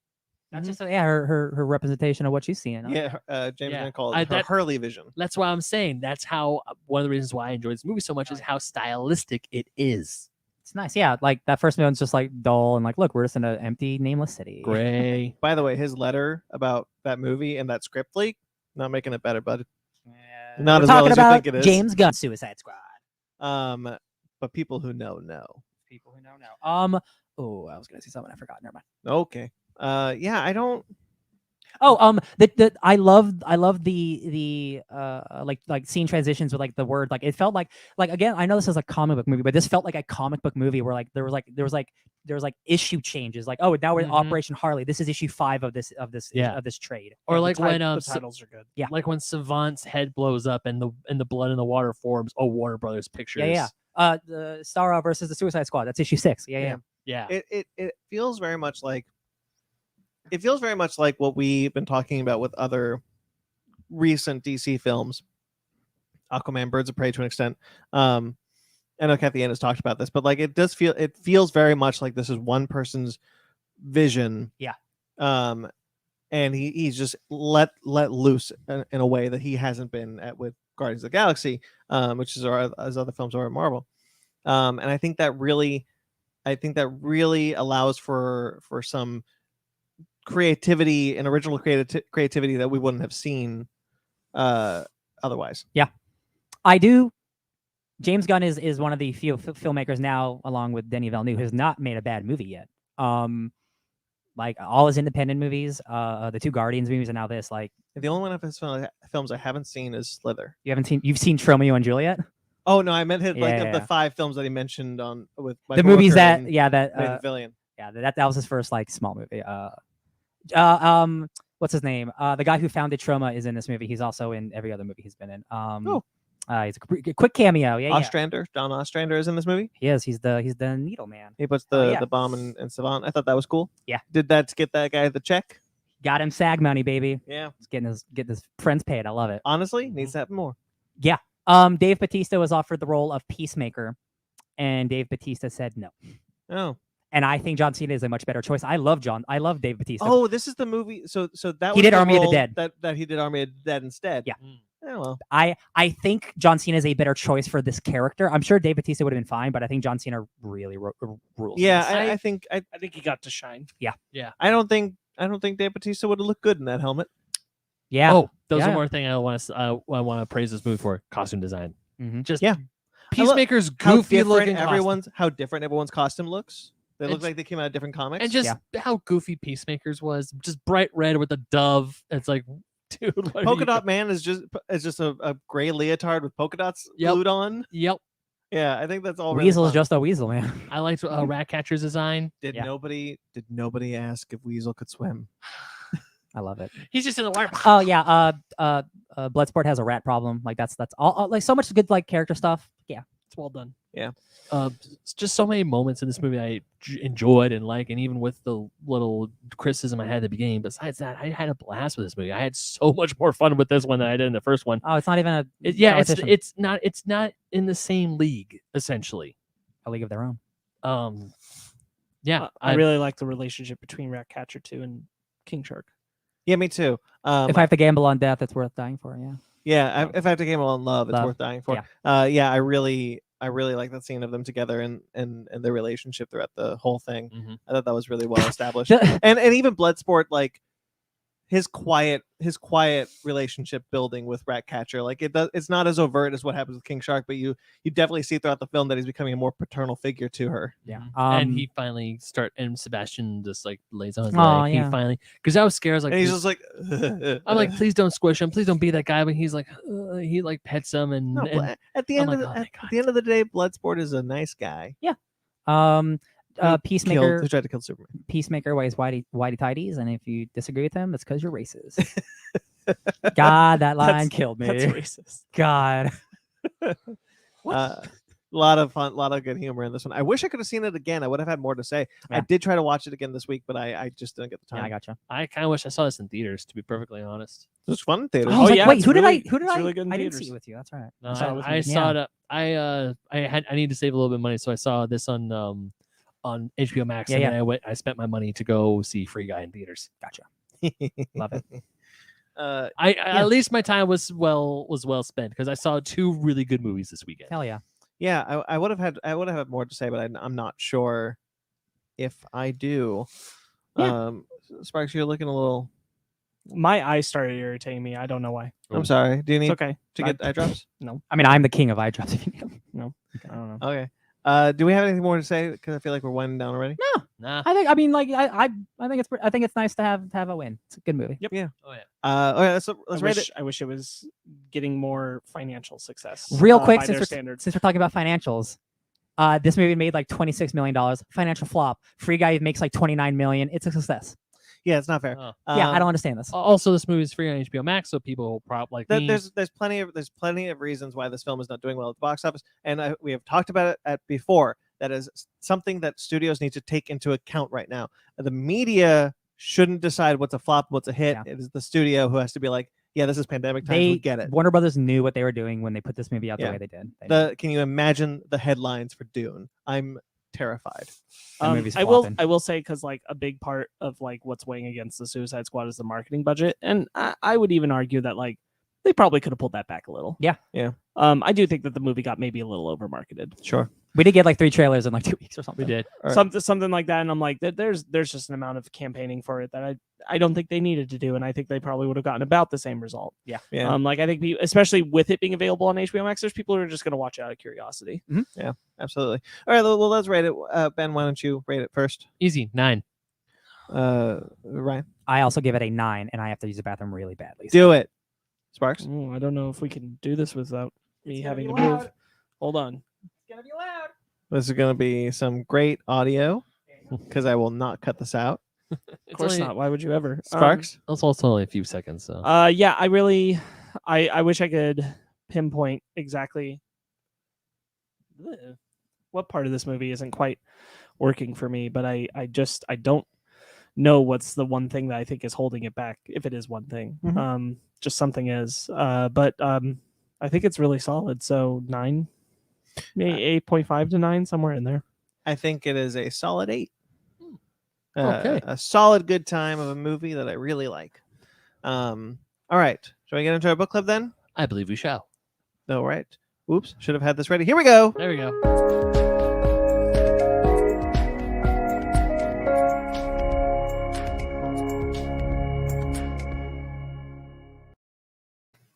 All right. Book club time. And it's my turn. Last week we skipped, so it's still my turn. And I picked, if you were following our social medias, I picked Transformers, Ghostbusters, Ghosts of Cybertron. This is a crossover between the Transformers and the Ghostbusters and their comic book form. It's mostly a continuation of the Ghostbusters comic and a new origin for the Transformers lore. All right, what do we think about this guy? I liked it. Mhm. I feel like I had more fun with this one than I did when we did Transformers Star Trek. Sure. We get more out of Ghostbusters because you know more about it, I would assume. There's also only just 2 movies as far as like, I've only multiple seen- TV shows. I've only seen the first one. Right. Ben just recently saw the Oh, first you're Ghostbusters. right. He knows very little about Ghostbusters. Real quickly, I did pick this because I've had Transformers and Ghostbusters on the mind because of the new Ghostbusters movie and the Transformers season. So I turned to my left and there was this book. I was like, it's fate. It's like it's right there. So I picked this one as a Sparks. What do you think about this one? I think it's all right. Kind of don't care about the Ghostbusters. And Ryan will tell us what his thing in a minute. What are you talking about? He's right here. He just Well, turned into a cat. Ryan- Just why don't we just talk about it until he gets back? Yeah, I did. Well, no, I figured we should just wait. I really, I did enjoy this. I won't say I really enjoyed it. I had a fun time with this one. The thing that I like the most about it is the stuff on Cybertron. When we see what happened when when Gozer shows up on Cybertron, and they're like, and even the Ghostbusters are like, well, we don't know what other planets Gozer visited, and we know the audience now knows that he visited Cybertron and became like King Starscream as the Traveler. I thought all that was kind of fun. That was the most fun for me. Yeah. Ryan, what did you think about this? I book? thought it was fine. Yeah. Yeah. I found. Well, I know both these franchises, but I feel like if you didn't know either of these franchises, this doesn't do enough of either to bring you into it. Like you have to bring your own knowledge into it to really love it. Mhm. I thought the characterization was okay. I thought the Ghostbusters were kind of lame, to be honest. I didn't think they're like, as someone who loves that first movie, like I only sometimes heard the voices of those characters in this. I pretty much never. I was reaching for it. I think the art's good. I think Transformers are cool. I think the Ectobot is cool, but like it was all just kind of fine. Like nothing. It didn't do anything. I was extraordinary with its premise to me. I was gonna ask, are the Ghostbusters more based off their cartoon than I think the they're based films? off what they've been doing in the comics at this point, because there was a long-running Ghostbusters comic at IDW before this showed up. Okay. And I think that's where this is coming, because this is the comic book designs. Yeah, yeah. This is the comics from that comic, so I would assume that's where that's coming from. Boy, Bill Murray's design is terrible. Terrible. Yeah, I had to keep reminding myself which one was Bill Murray, which one was Dan Aykroyd. Like, Well, all the I- others, like, I mean, obviously, One's got glasses, the other's black. So like I don't think. yeah, I mean, Egon and Winston. I mean, yeah, Winston's Dan black Aykroyd's the and- only one who I actually think looks like himself. Even a yeah, little. I have to agree, but I mean, I still enjoy this book. I had fun reading it. I liked the jokes, like when Ectotron changes his name from that long ass name to Ectotron. And Primus And just goes, "Oh, thank Primus." Yeah, and like when Prime's like, "Oh, thank Primus," or when Optimus is like parked in Brooklyn and then he gets vandalized. I thought that was funny. Sure. Yeah, there- I also really like the design of Ectobot. I think it's Ectotron? cool Can I see design. the book? Yeah, I don't absolutely. have the pictures I took. Do it. There you go. Yeah, I agree. Bill Murray's was the one I was having a hard time with as far as design goes. I was always kind of interested in reading the Ghostbusters comics, but I never did. I heard they were doing some good stuff there, though. I their characters just don't really do anything for me. They're all just like kind of cookie cutter cutouts of the Ghostbusters, and I'm just they roll too easily with what's going on, and just they kind of feel like a nothing presence to me. Yeah, they do. They're told of what's happening. They're like, yeah, all right, we'll help. Yeah, Starscream as a ghost, where he's trying to play everyone's sides. It's some good Starscream stuff, I thought. I think the thing I did like the most was Starscream and like him being a ghost, and I'm like, oh, Sure. I don't fire lasers anymore. They're ghost lasers or whatever. I'm Yeah, like, there's that's all right. also there's a fun little line that I like where he was like, can Transformers change their size? Actually, a lot of us can. One I even know turn into a handgun. Yeah. I stepped on. the I actually stepped on it. Started 1,000-year war. Really? No. the villain spirit is kind of bland Oh. to me. It like the interesting part is when Megatron spirit shows up. Like Mhm. everything before that is just kind of like, Oh, There's like little fire Spinning demons our or wheels. something. yeah. There's a couple of things here. I think the initial time we see the evil spirit who traps the Cybertronians, I think that's all cool.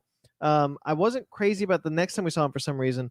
And there's a little fire electric. The little fire things. What about those? There's like a little electrical demon that's part of his his entourage. That Yeah. can create them. like he calls them his children. But it's not the same thing as the giant electricity ghost, and that was really weird to include if Yes. they weren't connected. And they make a point of saying they're not connected. Yeah. And I'm like, they should have been. It could have just been an agent of that. Why isn't it? That's really weird. I also think it's kind of stupid that Optimus changes his color scheme.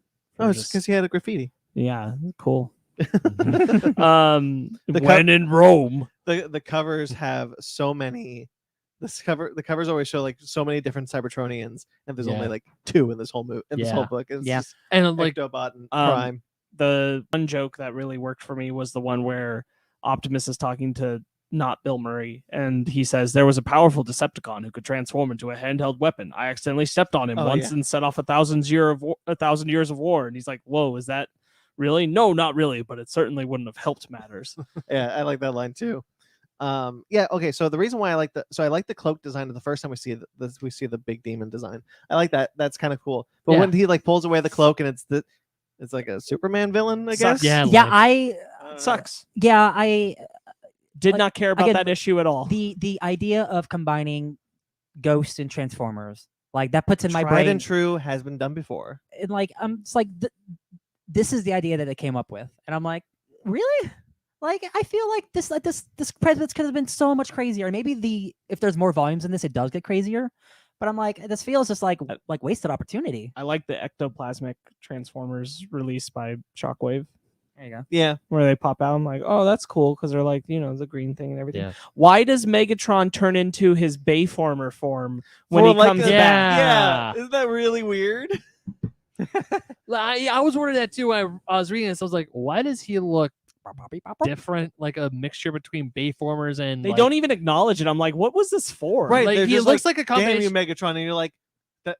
I would honestly, if you didn't tell me that was Megatron, Different character. I wouldn't know that was Megatron. Dude, seriously, it's like a mixture between the Bayformer and like the video game War for Cybertron. Megatron. It's like, what is going on here? I don't like this. Yeah. Yeah, if all of a sudden your bad guy changes form, you mentioned that. And Like it- Dragon Ball Z Like 101. it was like an implication, like maybe he was more powerful or something, but like none of that was acknowledged in any way. And I'm like, I don't know. I mean, if I don't know what this was for. I don't like the look of it either. Like, it just didn't look good. And even if that was his air quotes here, his more powerful form, they just Jafar genied him and just put him in the trap. Mhm. It's just like when Jafar at the end of the line, Jafar becomes a genie and it's like oh, back into your lap, you're done for. Someday we'll find them the vessels that they need. Starscream. The first time they capture Starscream is really funny. I think. Yeah, because they're just like leave humans. I'm here to speak with the Autobot. Not grab him. What? Ah! It just gets sucked into the trap. I don't think the story is super great, but I do think the art's good. Like, despite not looking looking like the characters, like if this was based, like more like a cartoony, Sure. As like a comic version. Transformers art, I like it. Yeah. Yeah, I like yeah. the Transformers more for sure. I do enjoy the art, minus some of the character designs, but character designs for the humans, the robots, they look fine. Besides that, I mean, and I didn't hate reading this book. I'm probably not going to pick it up or read it again forever, but I mean, if you love Transformers and the Ghostbusters, then cool, this is the book for you. Whereas I love the Transformers. I'm gonna be honest. I don't know if this no, is the book because for you if you love the Ghostbusters. If you love that movie and you love Transformers, I don't know if you'll get. I think this could be. I think that there's an avenue where this is the book for you if you love Transformers. I don't know if this is an avenue for you if you love Ghostbusters. Yeah, I Transformers. don't know that I would take this to someone and be like, "You love Ghostbusters? It's a better Transformers. This book, looks yeah. like Ghostbusters." It is a better. It's got the Transformers name book. on it. Yeah. I mean, I enjoyed it. It was fun. It was all right. At least it's not the knockoff toy from China that says Ghost Snatchers. Yeah.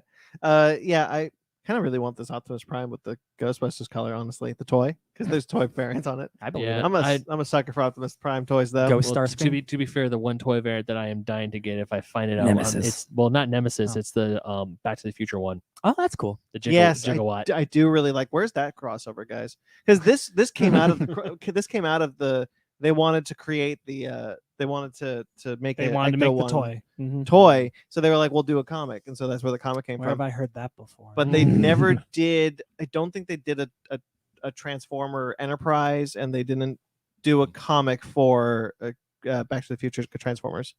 It's just kind of a bummer. I have a Transformers Cyclops upstairs. Where's that comic?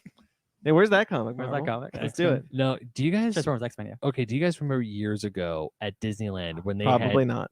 no, because they had Transformers Star Wars characters? Yeah. Where Yeah. they were I mean, they Star was Wars like at characters, but they Walmart. transformed into their starships. Like Vader was his TIE fighter, Luke was his X-wing, and Han and Chewie were combiners to combine and transform into the Millennium Falcon. Oh You yeah, guys I do. remember that? I do. It's Man, interesting. I should have bought those toys when I had the chance. I never did. It's interesting that this book is a new origin for the Transformers. Like it takes the Transformers and is just, what if what if they had to leave Cybertron, but Because of Gozer. because of Gozer, or Well, the Gozer Auto- shows up after. Yeah, just Autobot's after. already bailed, and then Megatron's like, "Ha, I'm just gonna go kill him." And then Gozer pops up, and then it's like the Stay Puft Marshmallow Man, but it's a giant Starscream with the heads of Optimus, Megatron. Far and- scarier. Far scarier. Then the Then a Stay big Puft mushroom? Yeah, Mushroom. Yeah. All right. Anyway, grab him. What? Ah! I Like still that bit a lot. no. I thought that was funny too. It's like he's like, "Ha, grab him." What? Okay. That's all I got to say. I think. Transformers. I assume none of you. Got it. No one else has anything else to say. Catch Nah. them all. Right, Sparks. It's your book club next week. Mm-hmm. Do you know what it is? They Called Us Enemy by George Takei. Oh, it was really. Oh. I really want to read that. I'm so glad. Well, now you get to. I've been meaning to pick that up for ages. What's it called? They called us. Us Enemy. Okay, so that'll do it for this episode. Thanks, guys. And next week, I don't know. We'll figure out. We got a lot going on next week, so we'll figure out what a topic Maybe it's is. a review of Free Guy. Who knows? Could be. So stay tuned Ooh, for we're that. getting political. Oh, Hell yeah. yeah! It's a Sparks week. I love it. It's a Sparks week. I love it. Yeah, so stay tuned for that. There's other things coming down the pipeline this week that I'm really excited about. That I think we all are. I will put up a new episode of Conversation this week. I shouldn't say that. I don't know. Things could happen that is We gotta just push you back, Ben. gotta push you back, Ben. Again? Sorry, What? Damon. Life. My brother's name is Damon.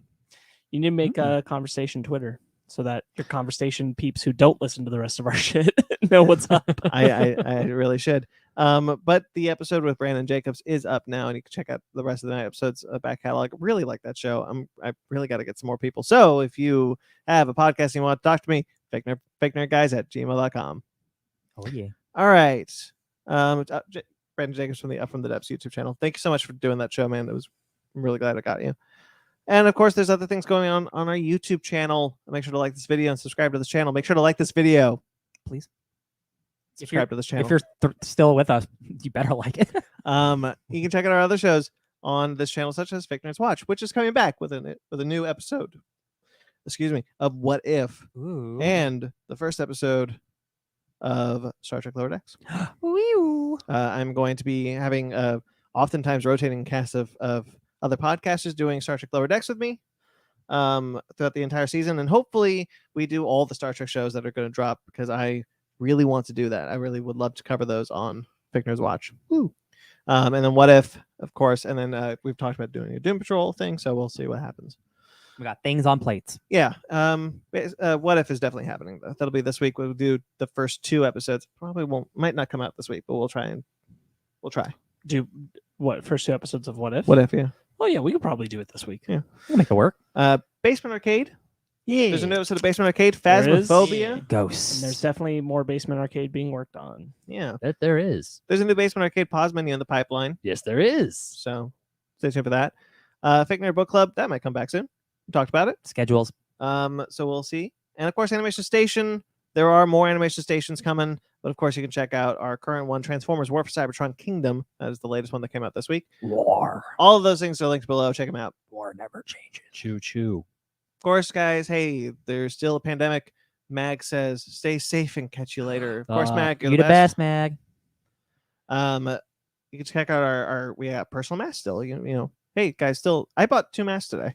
Never too late to buy a new mask. So why don't you buy our Fake Nerd Podcast masks, created by, crafted by Z. They have our logo on them. It's awesome. And it's not the weird one where it's just like the full thing on the face. Oh yeah. It's like little bits of mask. Yeah, it's not just like one big giant logo. It's like smaller ones. And they're checkered. Multiple fake nerds. Yeah, Yeah. they're sprinkled throughout, so it's not completely distorted. And of course our Patreon. You can check out our Patreon. I'm sorry about the delay on the shirts. There is a slight delay. Hopefully we'll get them out by the end of this month. I apologize. Pandemic. A pandemic, health. It's not related, but they should be. Well. All right. That's linked below. We got our multiple tiers up there. You got our $1 tier, our $5 tier, $10 tier, and our $20 tier. So if you like us, share it. Hi. And of course, we got our TeePublic where you can find all of our cool logos on shirts. The Animation Station one is up now. I always forget to mention that. Yep. There's tons of other ones. There's a Suburban Proctologist one actually up there. Get that Basement Arcade one. I think that one is one of our best logos, personally. Yeah. You totally should, because I'm gonna buy another shirt of that and make it the right color scheme and not the one I have. Womp, It's okay. womp. Yours is good. I just Lot of- really like the purple. No, I like the purple too. It's just I saw the black. I was like, oh, that looks cool. And then I was like, the house looks really dark. And of course, you can find all these links linked below and on our website at www.fakenerdpodcast.com. It's in the little ticker down below and it's linked below. You can check out all those things. We got 2 things coming up on the blogs there. We got a Sparks Witty original and we got a Ben Magnet Like review. I said, a Mhm. Space Jam New Legacy discussion piece. Because if I don't have it out, then I'm not back. Come on, it's Leaving the podcast. I was given a I'm going to hold you to that. Yeah. If it's not up this week, I quit. Oh, please put it up this yeah, week. seriously, please. And yeah, I got a book, advanced copy of a book. I finished it, I read it, and I'm gonna review it. Wow. Very cool. All that will be linked. We'll tell you when it's up. All right. Thank you to everyone who listens. Thank you to everyone who watches. Thank you to everyone who watched the live stream. Got a couple people who popped in and out. I really like, I appreciate the people who watch the replays and of course the audio listeners. Thank you to Yeah. Jeremy Vellucci, who I got to see today. What? I got to see Jeremy today. I miss Nice. him. We went to Joe's Italian Ice together. That's not Joe's Crab Shack. Guys, one of these days we need to look up how many restaurants are owned by a person named Joe. It's at least 2. Well, don't look. I had a thought. Never mind. Tons of Joes. Oh, there's a cat. Your cat really likes me today. Hell yeah. Jeremy Vellucci does our theme music for all the things, including the new theme. It's up right now, guys. For Phasmophobia, go check it out. Our new For Basement Arcade. Basement Arcade theme. Brand new opening. The terror of James Jackson. Brandon just saw it for the first time the other day. Yeah. I haven't seen it yet, and I'm going to, and I cannot wait. Question: how scary is the video? I'm scared to watch Of it. Phasmophobia? It's If you're just watching, like it's nothing. it's more it's more fun to watch us. It's very Okay. funny just to watch us because We get scared. Phasmophobia is scary because it's very atmospheric when you're playing it because you're in the perspective and the headphones, everything auditory is based on your positioning. So like if Ryan goes into another room, it sounds like Ryan went into the other room. Yeah. So my audio is like I suddenly feel much more isolated because he's further away. And then the Wild. ghost gets you. And you can hear that in our replay because like if Pi and I are not near, because it's Ryan's stream, so if Pi and I are not near him, we're harder to hear because it's based okay. in the game's mechanics of audio. So you're not just hearing us in normal leveling. No, stay down there. It's great. You can find him at Jeremy Vellucci Keyboards, and you can find his podcast, Suburban Proctologist, on iTunes and Facebook.com/Suburban Proctologist Official or Instagram at Subproc Podcast. Thank you to Mike Cotola. Oh man, I hope we get him on soon. Yeah. Love Mike. Let's trash these Marvel shows. Want to talk to Mike about all the things. You can find him at Mike Cotola. He did our logo, and he will have. I wish we could collaborate more with Mike, but schedules are a son of a bitch. I agree. Yeah, they are. But hopefully we'll get another possible movie trivia challenge. We have a Fake Nerds Watch special in the pipeline that we want to do with him. And maybe if we don't record so late one day, he could just come on and hang out. Yeah. But But that's we'll see how that goes. What time is it right now? Oh yeah. you can find us on Twitter, Instagram, and Facebook, all at Fake Nerd Podcast, fakenerdguys@gmail.com. If you're going to touch us personally, I'm at BT McClure on Instagram and Twitter. Ben. You can find me celebrating the fact that I did not get horribly sunburned in Florida and lamenting the fact that I have to go back to my soul-sucking job in 16 hours at BenMagnet27 on Instagram and Twitter. And also, while I was on vacation, I started streaming kind of on a schedule on my Twitch, which is twitch.tv/BenMagnet. So I have 2 videos up there with me and my friend from Twitter, Cindy Jax. I got her into Fortnite like you goobers got me into Fortnite. That's me. I don't know what you're talking I'm a goob. Yeah, and we've been kicking ass and taking names and Gangnam style dancing on our enemies' Can I- graves. I love it. Link those? Like, can you watch them when they're done? Yeah. Yeah. Okay. Yeah. Yeah, they're on my Remind me from now on. I'll link them. It's just like a Okay. YouTube after stream. Yeah. Ryan. You can find me. I'm going to work in 9 hours. You can also find me rebuilding Neon Genesis Evangelion, all 4 movies now on Amazon Prime. we Thanks, need Jeff. to decide when we're talking about that. Thanks, Jeff Bezos. I hate you. You can also find me going to Wakanda because Black Panther comes out very soon, and I'm so excited because that stuff looks really great. At DJ Tony Snark. And Sparks. You can find me planning my inevitable departure when I don't get the Space Jam article up this week. This sucks. He has At to write Sparks it. Witty on Instagram and Twitter, SPARKZ. I'm a ghostwriter for him. Subscribe to us on iTunes, Stitcher, Google Play, TuneIn, Spotify, iHeartRadio, Amazon Music Podcast, and Pandora. Rate and review wherever you get us. We greatly appreciate it. And until next time you see us, guys, stay fake nerds. All named Woods.